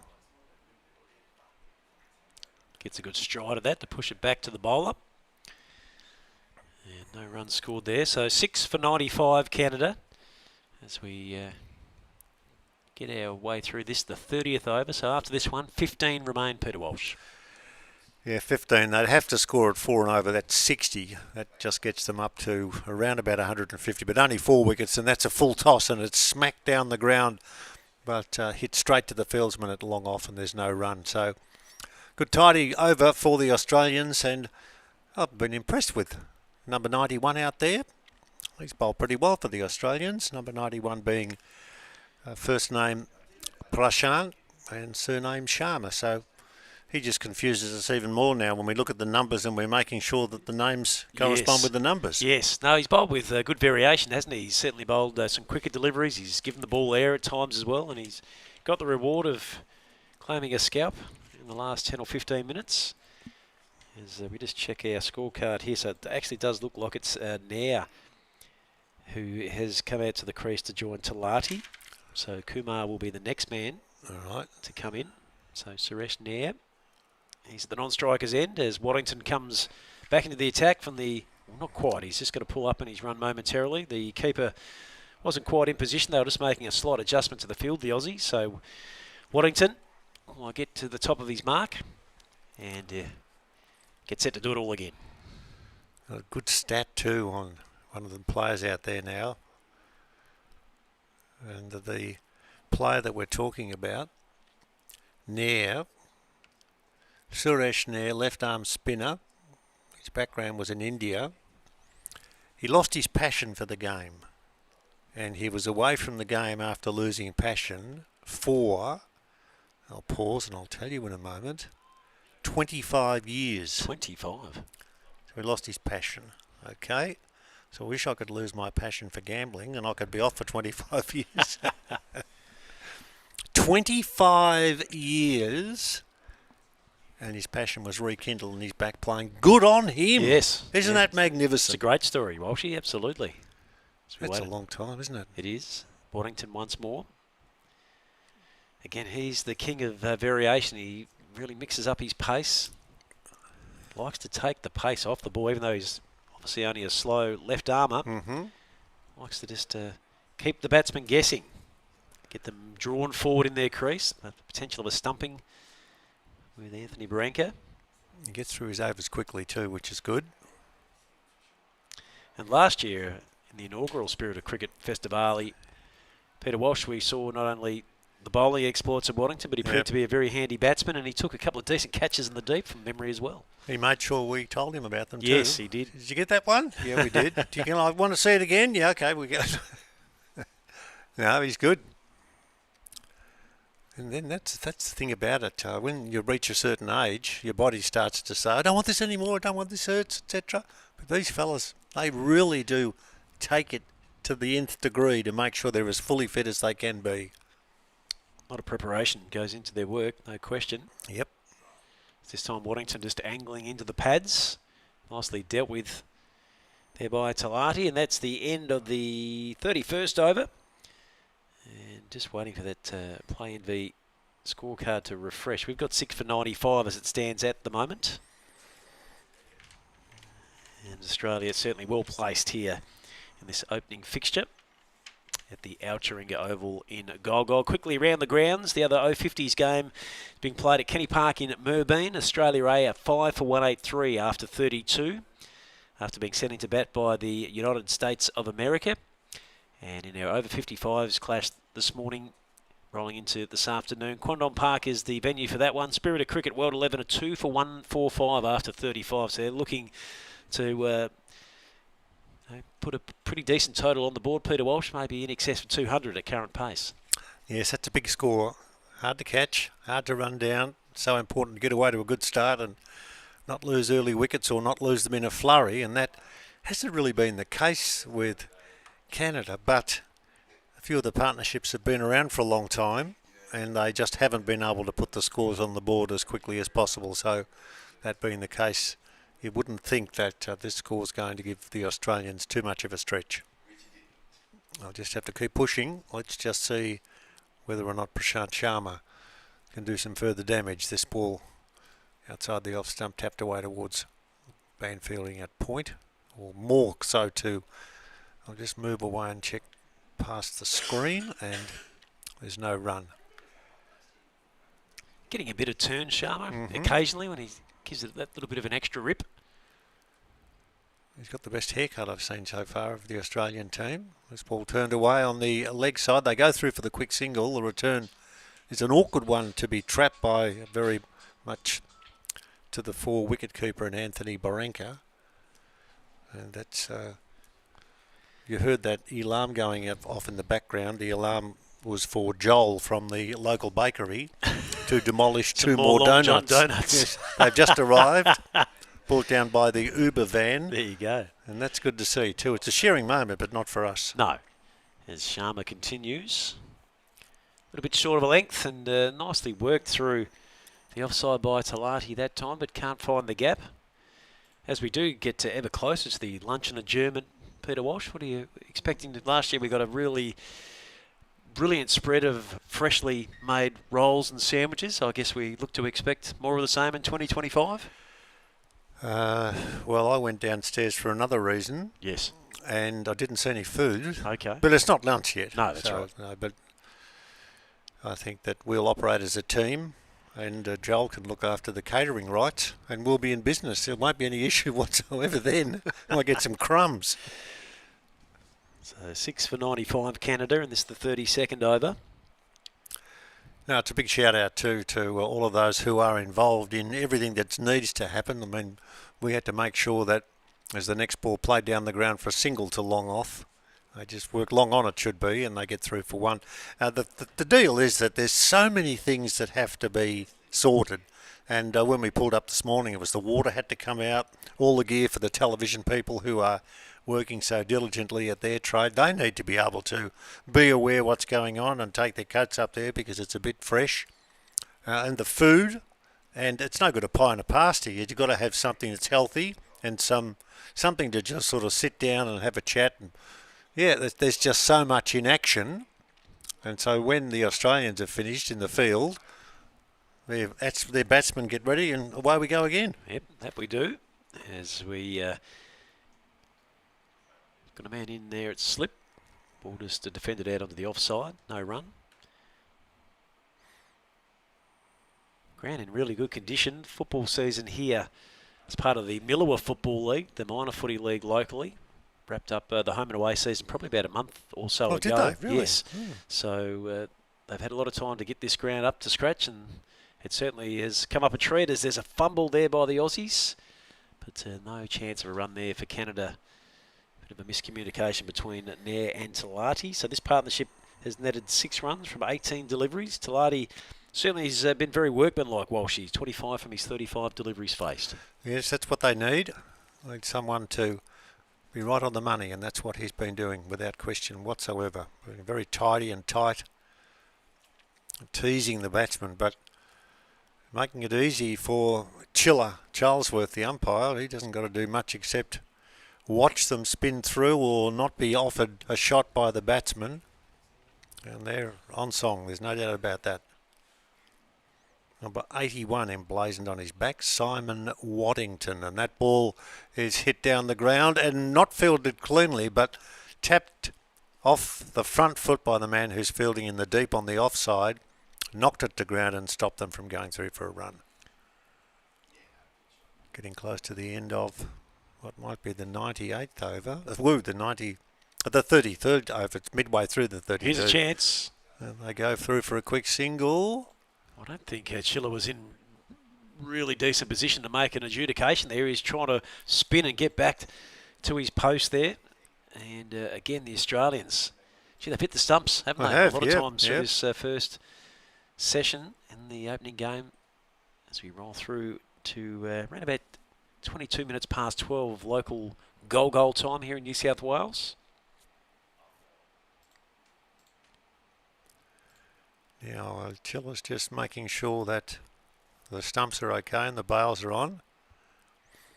And he's counting the number of balls left in the over.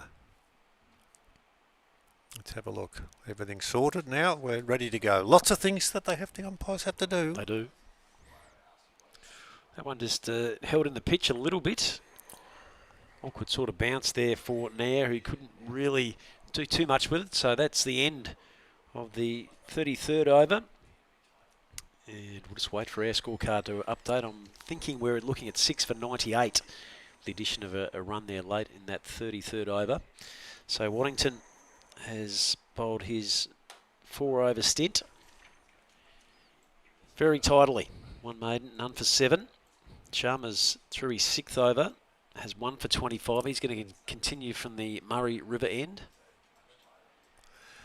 I did notice too, and maybe if I've mentioned this last year, and if I have, apologies for being repetitive, but we, as broadcasters, yourself and myself, Pat, we get used to the same terminology year in, year out, and you talked about the hurdles, the high hurdles, etc., etc. Well, I got into strife last year when I continued to say the new batsman will be, and the terminology's changed now in cricket reference, you have to call them batter. Batter or striker potentially. Yeah. Or it's like you go to a fish and chip shop and you want one with batter. Well, that's what it's called now. Yep.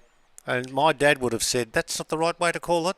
But like when Dad was alive, you used to call them batsmen. But now it's officially changed, and I don't think you can get into strife if you do the wrong thing. But you want to adhere to the rule book, and it's batter. The new batter is, or the batter just out. It's taken a bit of time for change, though, hasn't it? Sharma Prasad or Prasad Sharma. That one really did rise sharply and provided a tough chance there for the keeper, Branca, who I reckon is right up high on the chest there. Couldn't quite get his gloves around it. It did take him in a good call there, Pat, because it looked as if it's hit him on the right breast. Yes. Now he's still giving it the rub. Now he's right. I wonder if there's any demons out there.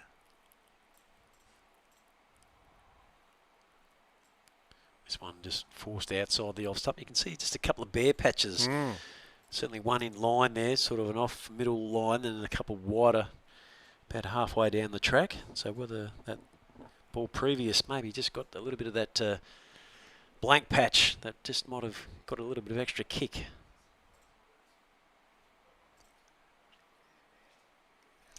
Nicely rocking back and hitting beautifully there through point.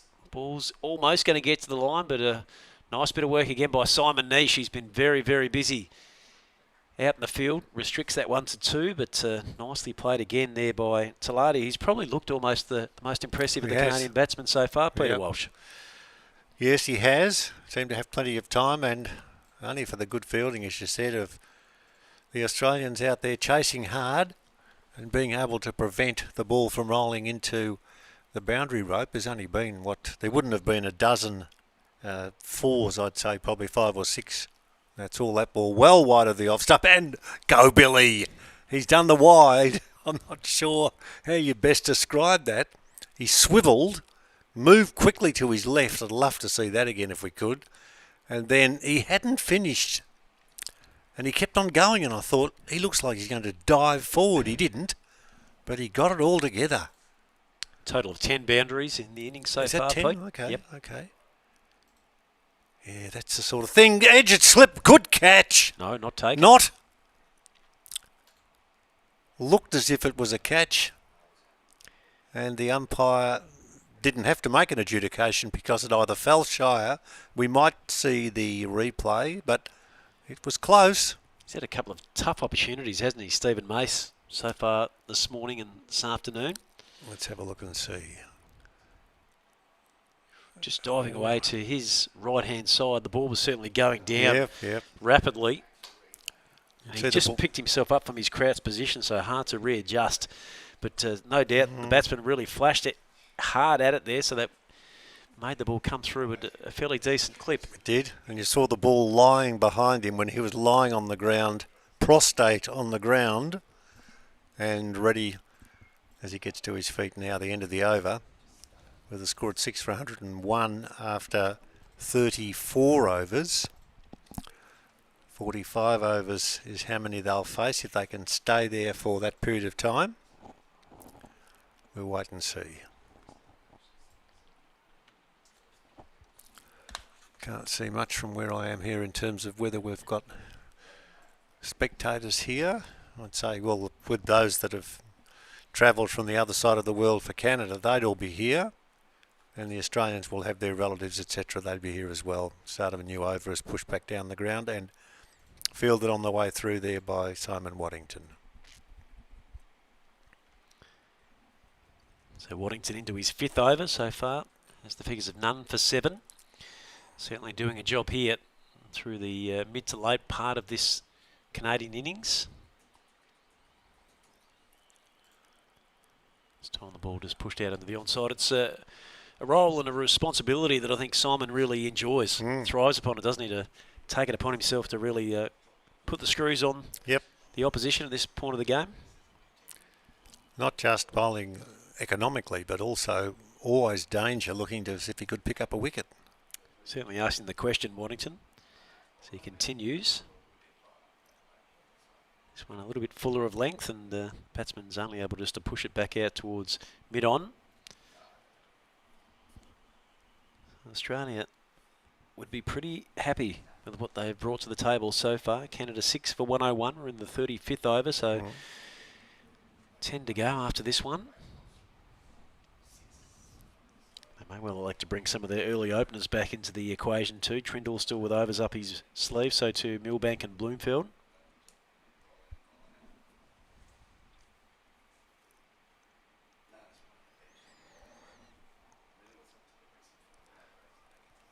Lots of chin wagging going on with the Australians too, which is good to see.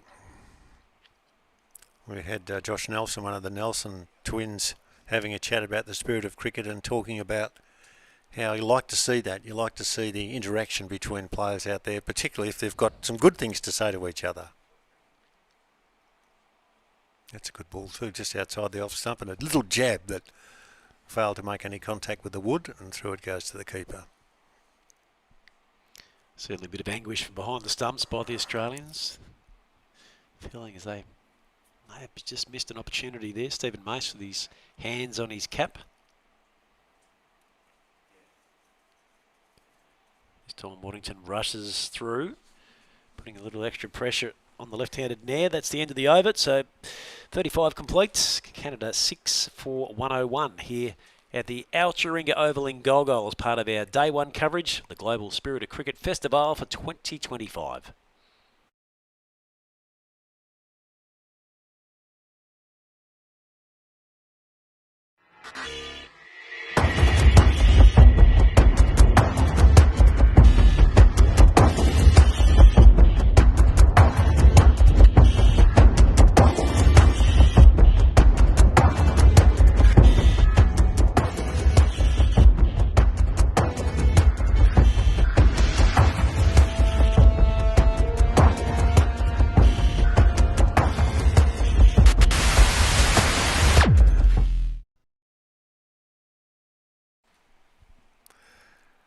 Let's see what can happen in the last little bit of this last chapter in the dig of 45 overs, to be enjoyed or endured. Of that we'll find out very shortly, because Canada now looking to try and get deep into the 130s, 140s, maybe at 6 for 101.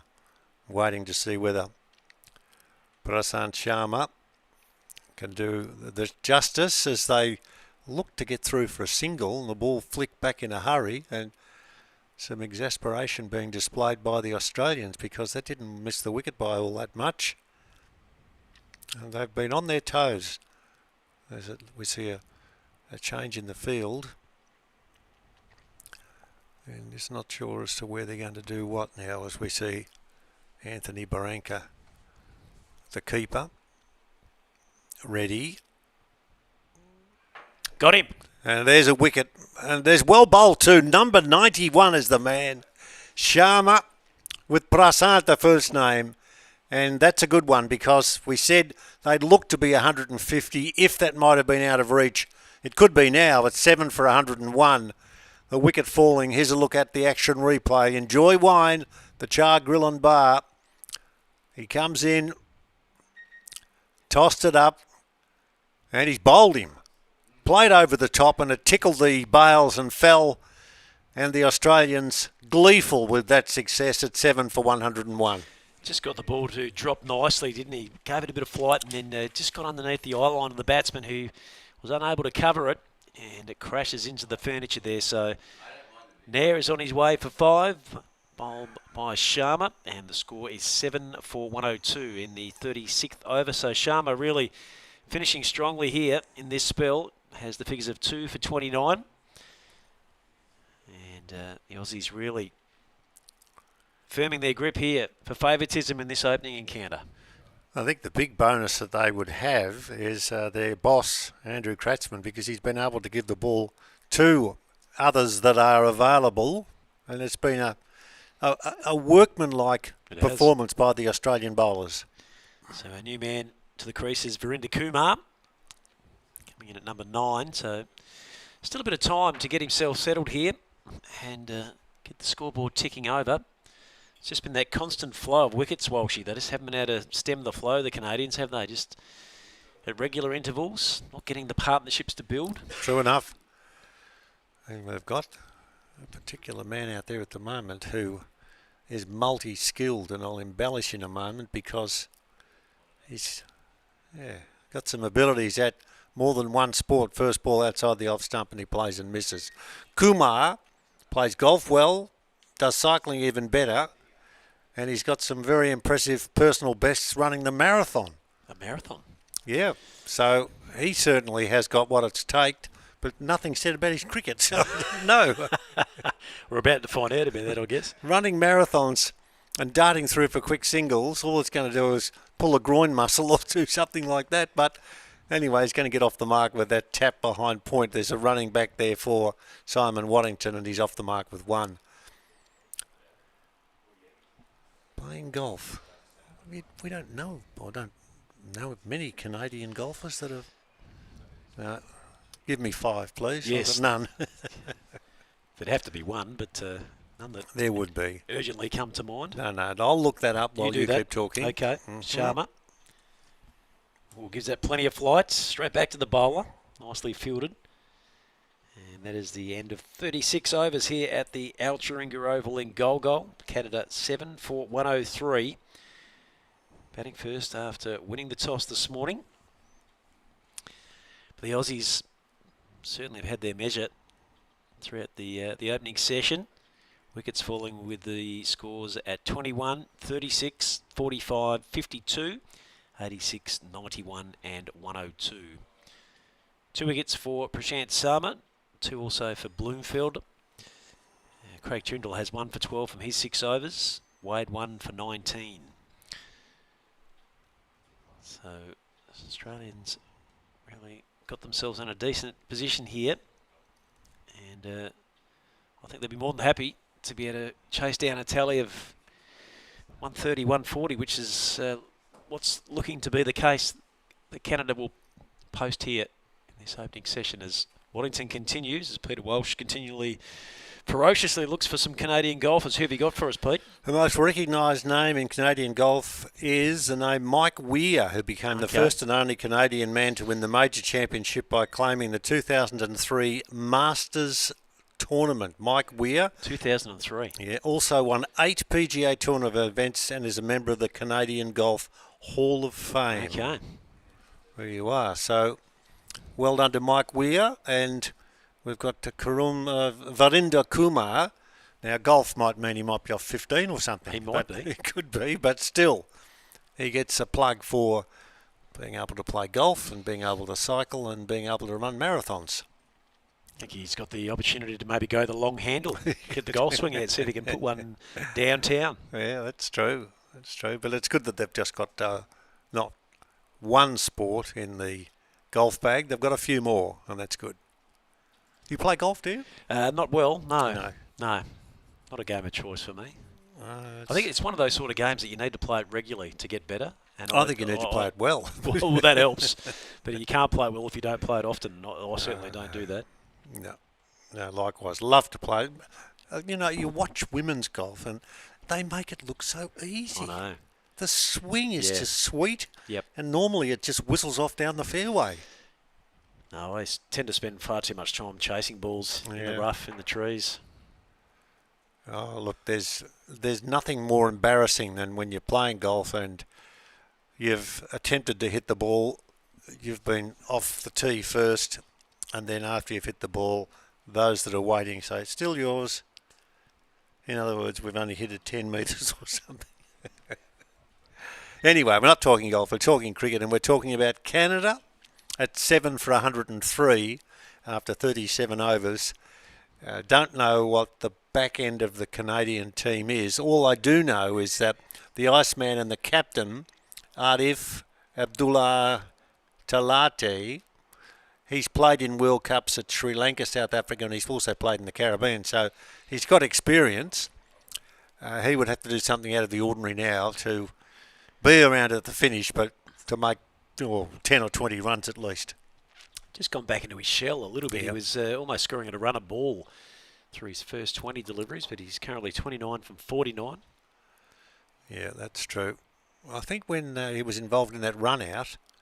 Oh, no. There's another run out, another Peter run Walsh. out Can too. you believe it? And he looks and he's waving, and now he's still waving. And he's saying, I actually got the impression then that they weren't too sure who was out. But he just did the waving at one end and then walked. We give him the big rap and he goes out next ball. He does. He can go back and think a bit more about his golf, Peter. No, that's disappointing because he's thumped the willow now into the turf as he heads off And he'd be very, very frustrated indeed for being dismissed so deep into the innings with Kiran Patel. Here's the Who's next to replay go? for Enjoy Wine. It was just pushed out on the offside and never really in the mix. As we can see, Talati at the non-strikers end throwing his glove in the air in frustration. But just another case of the timing of the ball getting to the fielder quicker than what they'd expect. And yeah, disappointing for the Canadians. And that is their 8th wicket to fall. So they just can't seem to get things rolling, can they? No. It started, well, the difficulty started when the score was 21, and it was 21, then 36, then 50, then 50, then 52, 52, then up to 86 and up to 91. And still they were teasing us because we thought maybe 150, but now with the score at 7 for 103, well, with 37 overs gone, the Australians in a very bold position against Canada. So the new man to the crease is Kiran Patel. Kiran Patel batting in the cap, so he's obviously looking to get underway here. See if he can build himself a bit of a score. He's the wicketkeeper for the Canadians, as this one's dragged down and outside the off stump, which will bring Billy Bowden into play. Wide signalled. Oh, he didn't give us too much with his No, body he language wasn't then, did too he? flustered, was he?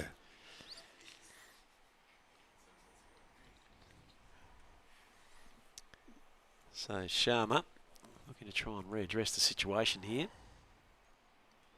I've got a very curly question for you shortly. Okay. First of many, no doubt, over the next couple of weeks, Pete. Absolutely.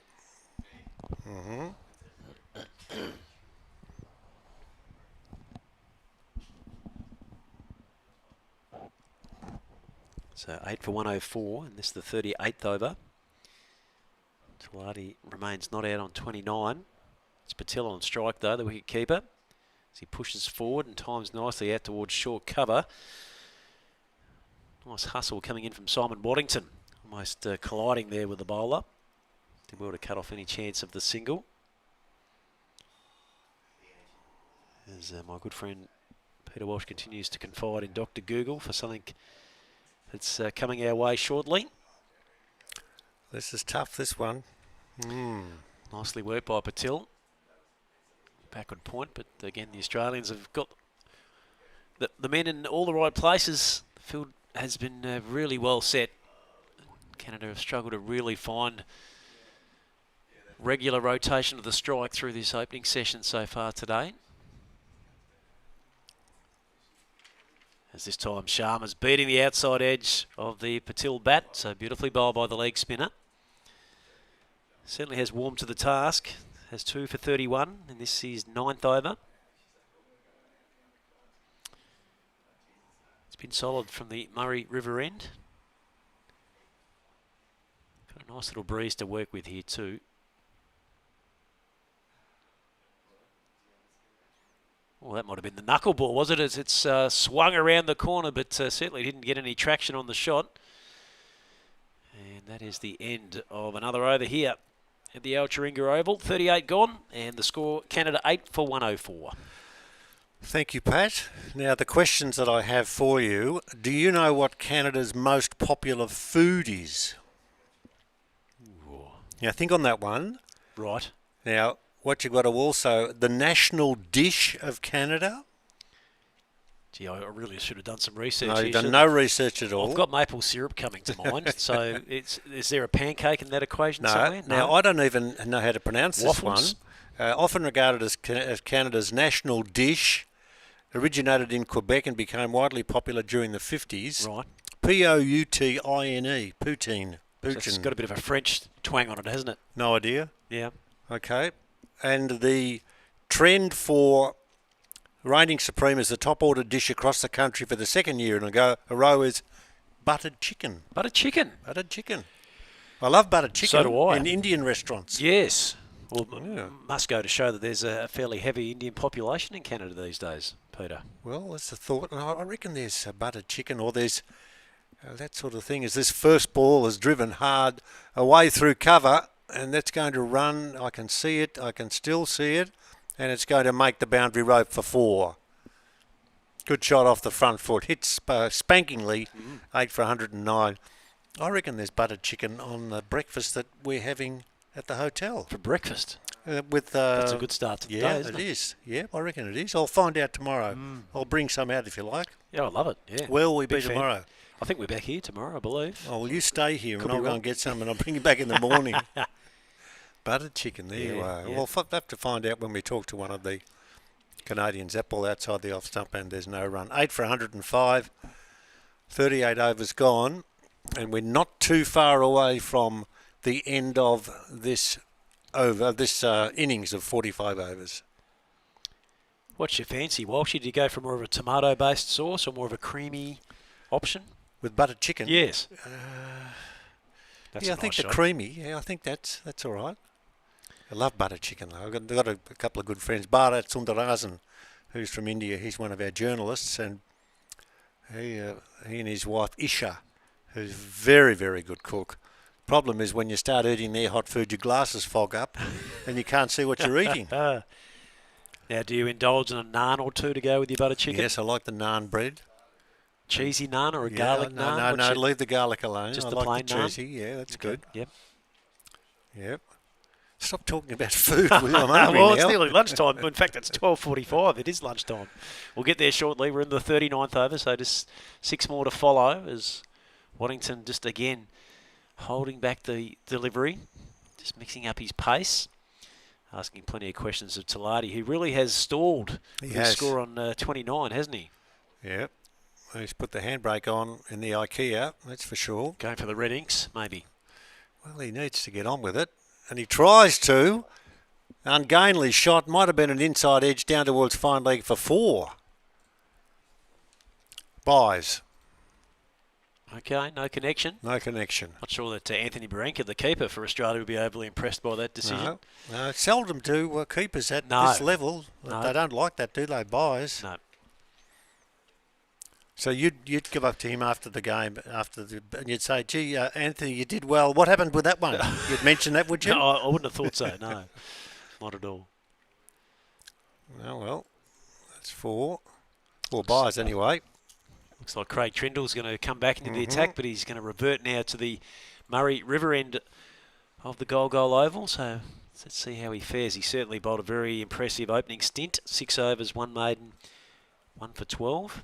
And there's a helmet now that's been introduced into the game. Kieran Patel, who looks like he hasn't got a lot of hair on the top, but he's got none that you can see in a moment because he's going to plonk the helmet on. Just saw the replay there. I would have thought they'd brushed a bit of thigh on the way through, so I reckon Ant Baranka will be a bit filthy about that. Well, you can talk to him afterwards then. Okay. Yeah, he's still chatting about it.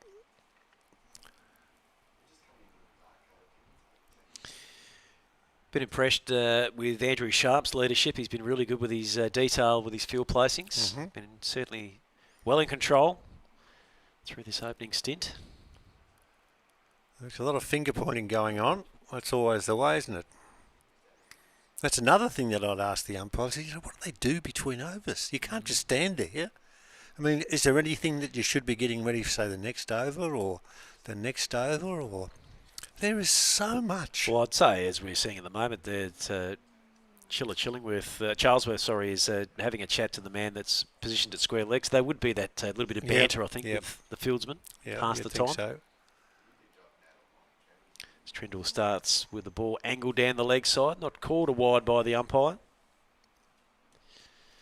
Might have got away with one there, but Billy Bowden certainly happy enough to see that one go through to the keeper.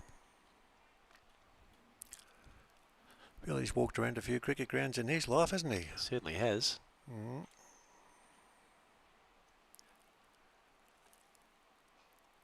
This time ball is scooped out into the offside and no run. And back to your point earlier, Walshy, about a question that I might fire at Brent is maybe just to rattle off the 3 most enjoyable locations that he's officiated at around the globe. I mean, he would have certainly taken a lot of cricket grounds in his time.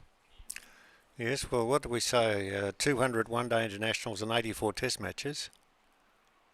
That's a good ball too, just outside the off. Some cutting back a fraction, but hit the pad and bounces away to number 93 out there, and that is Mark Wade, and there's no run. Be also interesting to get his thought process on which format of the game he enjoys the most. Is he a one-day man, or does he like the traditional test match? Yes, that's food for thought. Next ball down the leg Well, side. he's gone this time. Couldn't help himself. Yeah, there he goes. Did Yep. you see the old magpie? The Yeah, flying magpie about to take off? Flying Magpies, of course, will be in action over the weekend. Collingwood playing Brisbane at the MCG, preceded by Geelong and Hawthorn at the MCG. And, of course, who's going to play for Hawthorn? Will Gunson be all right? But more importantly, will Ginnivan be all right? He was a bit shaky and then went off early in the last quarter of their win last week against the Crows. And I just read too another on the message coming through that over 40 players from other clubs have now been showing interest in their clubs at the moment to make a move for next year. 40. That's amazing, isn't it? Crazy. No, I shouldn't say crazy. That's their choice, isn't it? Nice change of pace from Trindle. One of the other ones that pop up yesterday was that the Crows potentially seeking the interest of Christian Petrarca, which would be a massive get for them, wouldn't it? Well, the Crows were so disappointing in their two finals. You know, you think about the fact that they did not win a quarter in any of their two finals that they lost at the Adelaide Oval. And that was very disappointing. They played such good football towards the end of the season to finish on top. And I know that stats, and we're talking football, so I apologise, but it's the last time that a side that finished on top and got knocked out in straight sets was 1983. 83. And, of course, Crows supporters don't like losing. Well, you wouldn't want to be liking losing at any time because you finish on top. That's you right. get two home finals. Who was that team in 83, Walshy, out of interest? North Melbourne. The Kangas under Shimmer? Yes. Look, I'm not sure. Or I'm sure, but it was. Blighty at the helm back then. But that was 1983. That's a long time ago. Yeah, righto. Yep. Now, I'm still looking out there for the man who's been doing more exercises than anybody else, Grant Milbank, who just runs up and down and does the flick-flacks and does them beautifully. The score at 8 for 117, and we're not quite ready, or we're just about ready now for Waddington to continue on. We'll go through a call of the card at the end of either this innings, where it's 8 for 117, or the 45th over, which isn't too far away. And nor is lunch. No, looking forward to it, Pete. Really keen to get stuck in. We'll also go around the grounds and give you updates on the other two games that are underway. As Waddington is bowling to Talati, who's now advanced his score to 41 from 56 deliveries. So 6 boundaries. He's been a standout, hasn't he, really, in that middle order? He has.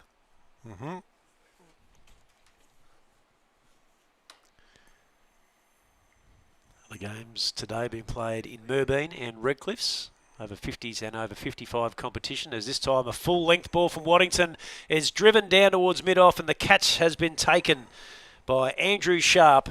So what a result that is for Australia, just when it looked like that Canada were really starting to mount a decent little partnership here at the back end of the innings. Waddington has struck for the green and gold. Well played, Waddington, who has enjoyed himself out there.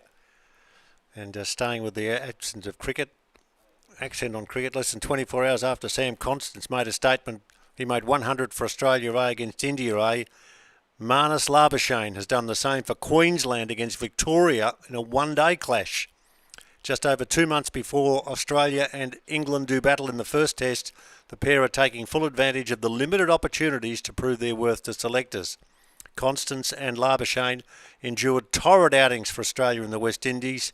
In London, Labuschagne and Khawaja struggled to get runs on the board, with the former dropped after averaging just 27.82. But they've got runs, repeating. Good news for Constance and Labuschagne, who are doing what the selectors would want them to do, and that's make runs. Yep, trying to cash in the early part of the season. Man dismissed was Talati. He was out caught sharp by Waddington for 41. So the first strike for Simon Waddington. Midway through his 8th over. Has the figures of 1 for 19. So he has really done a super job here for the Aussies. As Patil is going to be joined out there by the new man, who's Rohit Roy. And he's just pushing forward, trying to defend out onto the offside. So 9 for 117. Walshy, we might actually get an early lunch break here on current form. They might not quite get through their full allotment of 45, the Canadians. No, that's true. And Rowett Roy, now I've got to be careful here because I in no way know would I ever want to criticise or be negative about uniforms. But that chap who's out there at the moment, Roy, isn't it? Yes. Rowett Roy, he looks like he could go out and look after a pedestrian crossing when the kids were crossing. Okay. He looks like one of those, what do you call them? Lollipop ladies, yeah. Because he hasn't got anything on his back and he just looks like it's just an orange top, doesn't it? Yeah, he's got a bit of high vis about him out there, hasn't he? He has, yeah. Well, you see, I'm helping the economy for people who are only here for a short time. They might pick up $1 or $2. Yep. So the end of the over, Waddington enjoying some success, and Canada a 9 for 117 after 41 overs. Let's quickly have a look at the other couple of games as we head to Kenny Park in Merbein. And that pitch must be playing beautifully because Australia A have got to 8 for 238 with a couple of overs to go there against the USA. The Americans winning the toss, electing to field. And then in the over 55, Spirit of Cricket World 11 have been reined in somewhat, 7 for 179 in the 43rd over. They're playing Australia in the over 55s game out at Quandong Park in Redcliffs. Nice little spot out there, isn't it? It is. It's a beautiful country, driving in from Bendigo and then getting into where people are looking after their wineries or their grape growing like tendering newly born babies. So caring and careful, and it just looks so magnificent. There's no doubt about it. Beautiful place, and of course when the weather takes a turn for the better, as is the case now, you just want to go out there and lay in the sun and just flick your carp line in and drag a carp in and give it to someone and then move on. Trindle resumes from the Murray River end. The ball turned around the corner, so there'll be just the one run added to the Canada scoreline, 9 for 118 in this, the 42nd over. Now, Rowett Roy has played in the under-19s and the under-21s, and he played in Scotland as an all-rounder. An opening bowler as well. He doesn't have the physique of a fast bowler, but he's interesting. We've got a good view here. He's standing outside his crease. Not anymore, he's waiting. Big appeal. Umpire Bowden is unmoved. Nicely bowled by Trindle right up in the block hole there, asking questions of Roy. Yep. Now, when we see Billy, I've worked out another question for him. Okay. This one, he'll know the answer, but I'd like to know what is his record for the most number of dismissals he's given in an innings. Right. His From his record. end, yeah? Yes. Yes. And that might be caught and bowled, a big appeal for catch behind and he gives it out, or LBW or run out or what. But I wonder how you get that sorted for me, will you? Yeah, I'll do that. Yeah. Good, thanks. I'll ask him. Be interesting, wouldn't it? You wouldn't expect that he would have given all 10 dismissals from one end, but he might be up around 6 or 7 potentially. Mm-hmm. This time, Trindle forcing the batsman back into his crease, and he just nudges the ball back into his leg guard there, so he had to retrieve and return the ball back to the Australians, who were looking to finish strongly here in the last couple of overs before lunch. Canada 9 for 118. This is the 42nd over.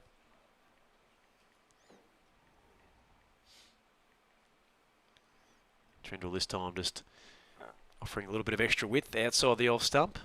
Ball goes through to the keeper, Anthony Barranca, who's been very tidy with the gloves today.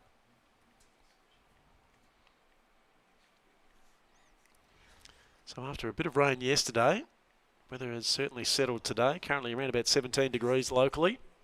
And better in the next few days? We'll check that in a moment as Roy's leaning back and trying to flash one through on the offside. Forecasts tomorrow 25 and sunny, so it doesn't get much better than that. Friday is our lay day, so 25, but then we're back to 17 on Saturday with a slight chance of a shower, and then 21 at this stage, looking a bit further ahead to Sunday. So a little bit up and down, but tomorrow I think the shorts absolutely will be coming out. 25 degrees and sun. I've got Hawthorn shorts. Will I wear them? Yeah, I think you should. I think I might. Yeah. Could get arrested though. They're not very good looking shorts. Now I've got some gold for you. Okay. The record for the most dismissals recorded in an innings by a first-class cricketer, a wicket-keeper, not an umpire. This is a wicket-keeper, not an umpire, so I've got to go for the umpire. Yes. Is 9, shared by Taid Rashid, 8 catches and 1 stumping, and W.R. James, 7 catches and 2 stumpings. It's a good day's work, isn't it? Is it? Yeah, but that's not an umpire. No. So I'll keep looking. But not now. But I will during the lunch break, which is soon. It is very soon. We're into the 43rd over. And looks like Waddington's completed his spell at that Sturt Highway end of the ground. And it's going to be Bloomfield back into the attack. He's the man with the exercises, isn't he? Oh, it's Millbank, beg your pardon. Millbank, yes. Yeah, he's done a really a repertoire of magic. I've liked looking at it. He's just up and down, bouncing around as if there's a trampoline below him. There's not. I wonder if he's preparing for something a bit later on this evening that we're unaware of. He may be looking after something. We'll touch on that a little bit later on. You can touch on that a little bit later if you like. Okay. Millbank's ball just a little bit off pace as it goes through to the keeper.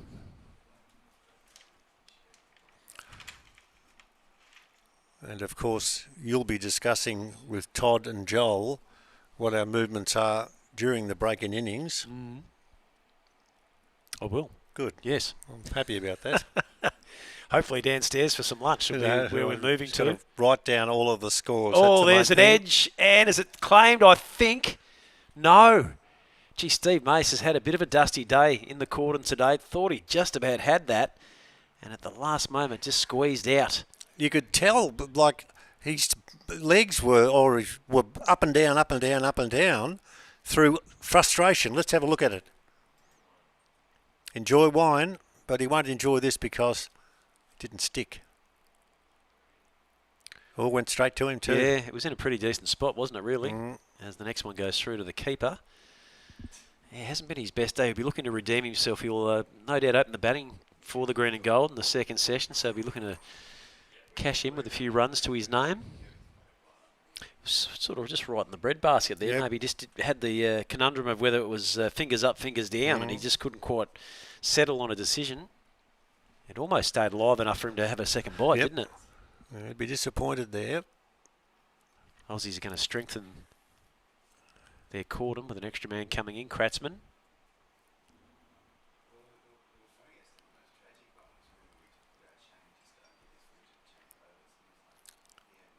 This ball is hit down the ground towards mid-off. There'll be no run. 9 for 118, Canada, 43rd over. Best with the bat so far, Talati with 41. And Goodapali, 15 at the top, but only had the 4 batsmen while she gets to double figures, so a little bit disappointing. Yes, it was a slow start, but they got to 21, so that wasn't too bad, but then unfortunately they've lost wickets regularly. And the Australians would be, as we see a little bit of a chin wag going on there with the Australian bowler and Canada's 1 of 3 to go. We've got 1 wicket to go, and then of course we have a spell. It's a pretty good performance by the Australians. This next ball is driven away, and is that another chance? I think it is. Short cover, a dive there for the Australians. That in effect was Paul Ryan, and he's been given a pat on the back, and disappointment there from Grant Millbank. Let's have a look. It was hit pretty well, hit pretty crisply. It appeared to go straight to the fieldsman. Let's have a look and see. It did go straight to the fieldsman, but he put it down. Just looked a bit off balance as he's trying to make his way towards the ball there, and he's a bit disappointed there. They could have wrapped up the innings for the Aussies. So he just slapped his thigh as he walked away. And yep. Be thinking forward of the next one now. Needs to concentrate, make sure he takes the next one that comes his way. So 9 for 118, 43 completed overs, so 2 remain. As it will be Trindle once again from the Murray River end. And it's just pushed into the short cover position, and there's no run. Yes, they pride themselves. I reckon there'd be a fine system or anything like that, usually what happens. I And think so. there's some frustrations there because the innings will be wrapped up very shortly at 9 for 118. So It doesn't look like they're going to get too many more. That ball is hit away on the offside. Good shot. It's going to run, won't go all the way. Chase out there for Simon Waddington, who picks up on the left arm. He gets the throw away quickly. It's a good throw too. Strong throw back couple there. And the score, well, that 2 is 9 for 120 now at the end of 43. Or is it? There might be one to go. Trindle. Oh, swing and a miss this time by Patil. Couldn't quite make contact. And he's had a bit of a battle out there, hasn't he? He's got the 1 to his name from 19 deliveries. Just hadn't been able to find the gaps, been able to turn the strike over. Would love a boundary here. Ball passes through to the keeper once more. So Trindle really in peak form into his 9th over. Had 1 for 14. Probably been the pick of the bowlers alongside of Simon Waddington, who bowled 8 overs full maidens, 1 for 19. This one's just pushed out in the offside by Patil. No score, so the Aussies really doing a number here on the Canadians in the last couple of overs this first innings. Yes, a few plays and misses, unfortunately, but remembering that Canada coming in with a rating that's nowhere near as superior as the Australians have. And so good learning curve for them to be here and to be playing in a different country, different conditions and different opposition. It's a slower, almost full toss as it's punched back down the ground and rolls past the umpire and there's no run. So that's the completion of another over.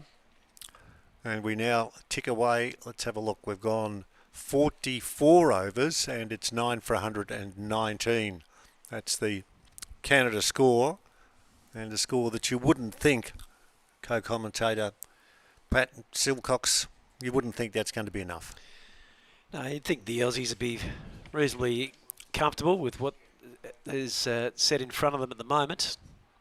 They'll look to spend some quality time at the crease and make sure they build their momentum up ahead of some bigger games. They'll look forward to the derby between Australia A, which will be coming up, of course, and they'll get a game in against the US of A as well.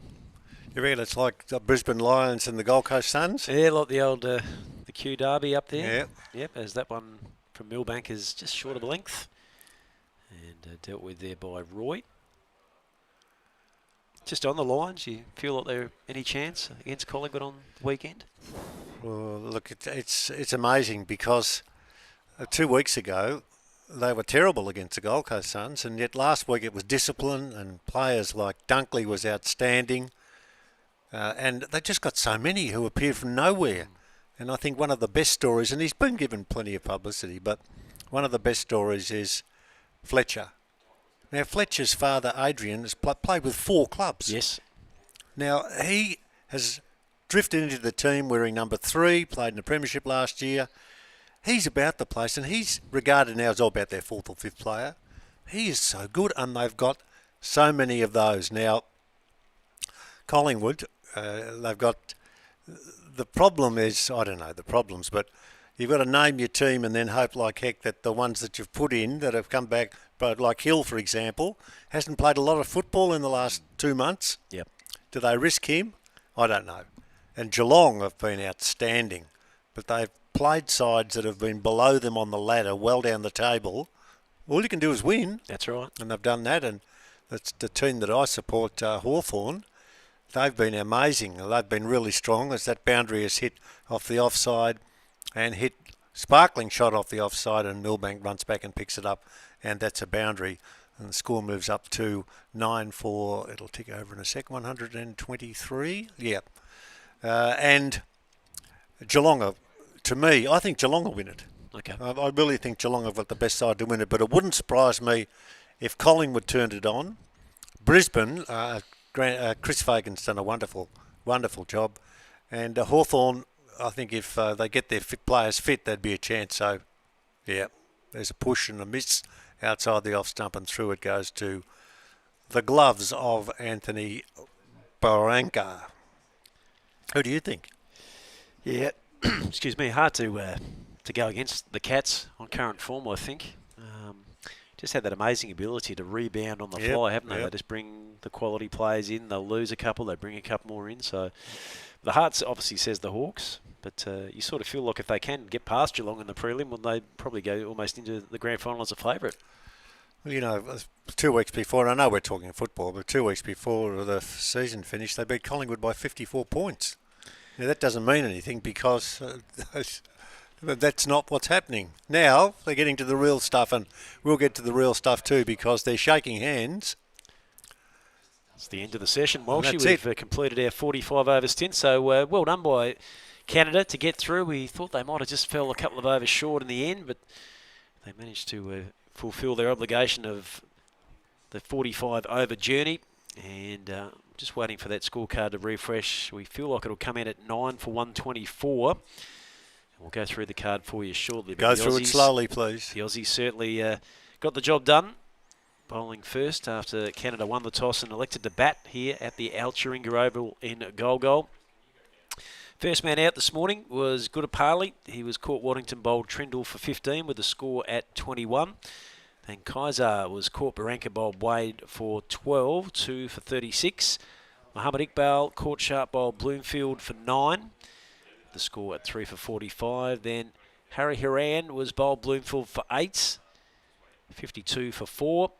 And the next man out was Ali caught Ryan bowled Sharma for 12 with the score at 86. Then Harmeet Singh was unfortunately run out without scoring. The score was at 91. Then Nair was bowled Sharma for 5, 7 for 102. Kumar was run out for 1. The score there was 8 for 103. Then we went to 9 for 117 when the man that was the sheet anchor role departed. That was Talati. He was out caught sharp bowled Waddington for 41. And the final score was 9 for 124. Patil not out 1. Roy not out 6. So really decent effort for the Australians. Quickly through the bowling figures. Trindle, 9 overs, 1 maiden, 1 for 15. Milbank, 6 overs, 2 maidens, none for 13. Bloomfield picked up 2 for 25 from his 6. Wade, 7 overs, no maiden, 1 for 19. Sharma, the leg spinner, 2 for 31 from his 9. And Waddington, as we come to expect from him over the journey, very, very impressive. 8 overs, 4 maidens, and 1 for 19. So there you have it. That's the score.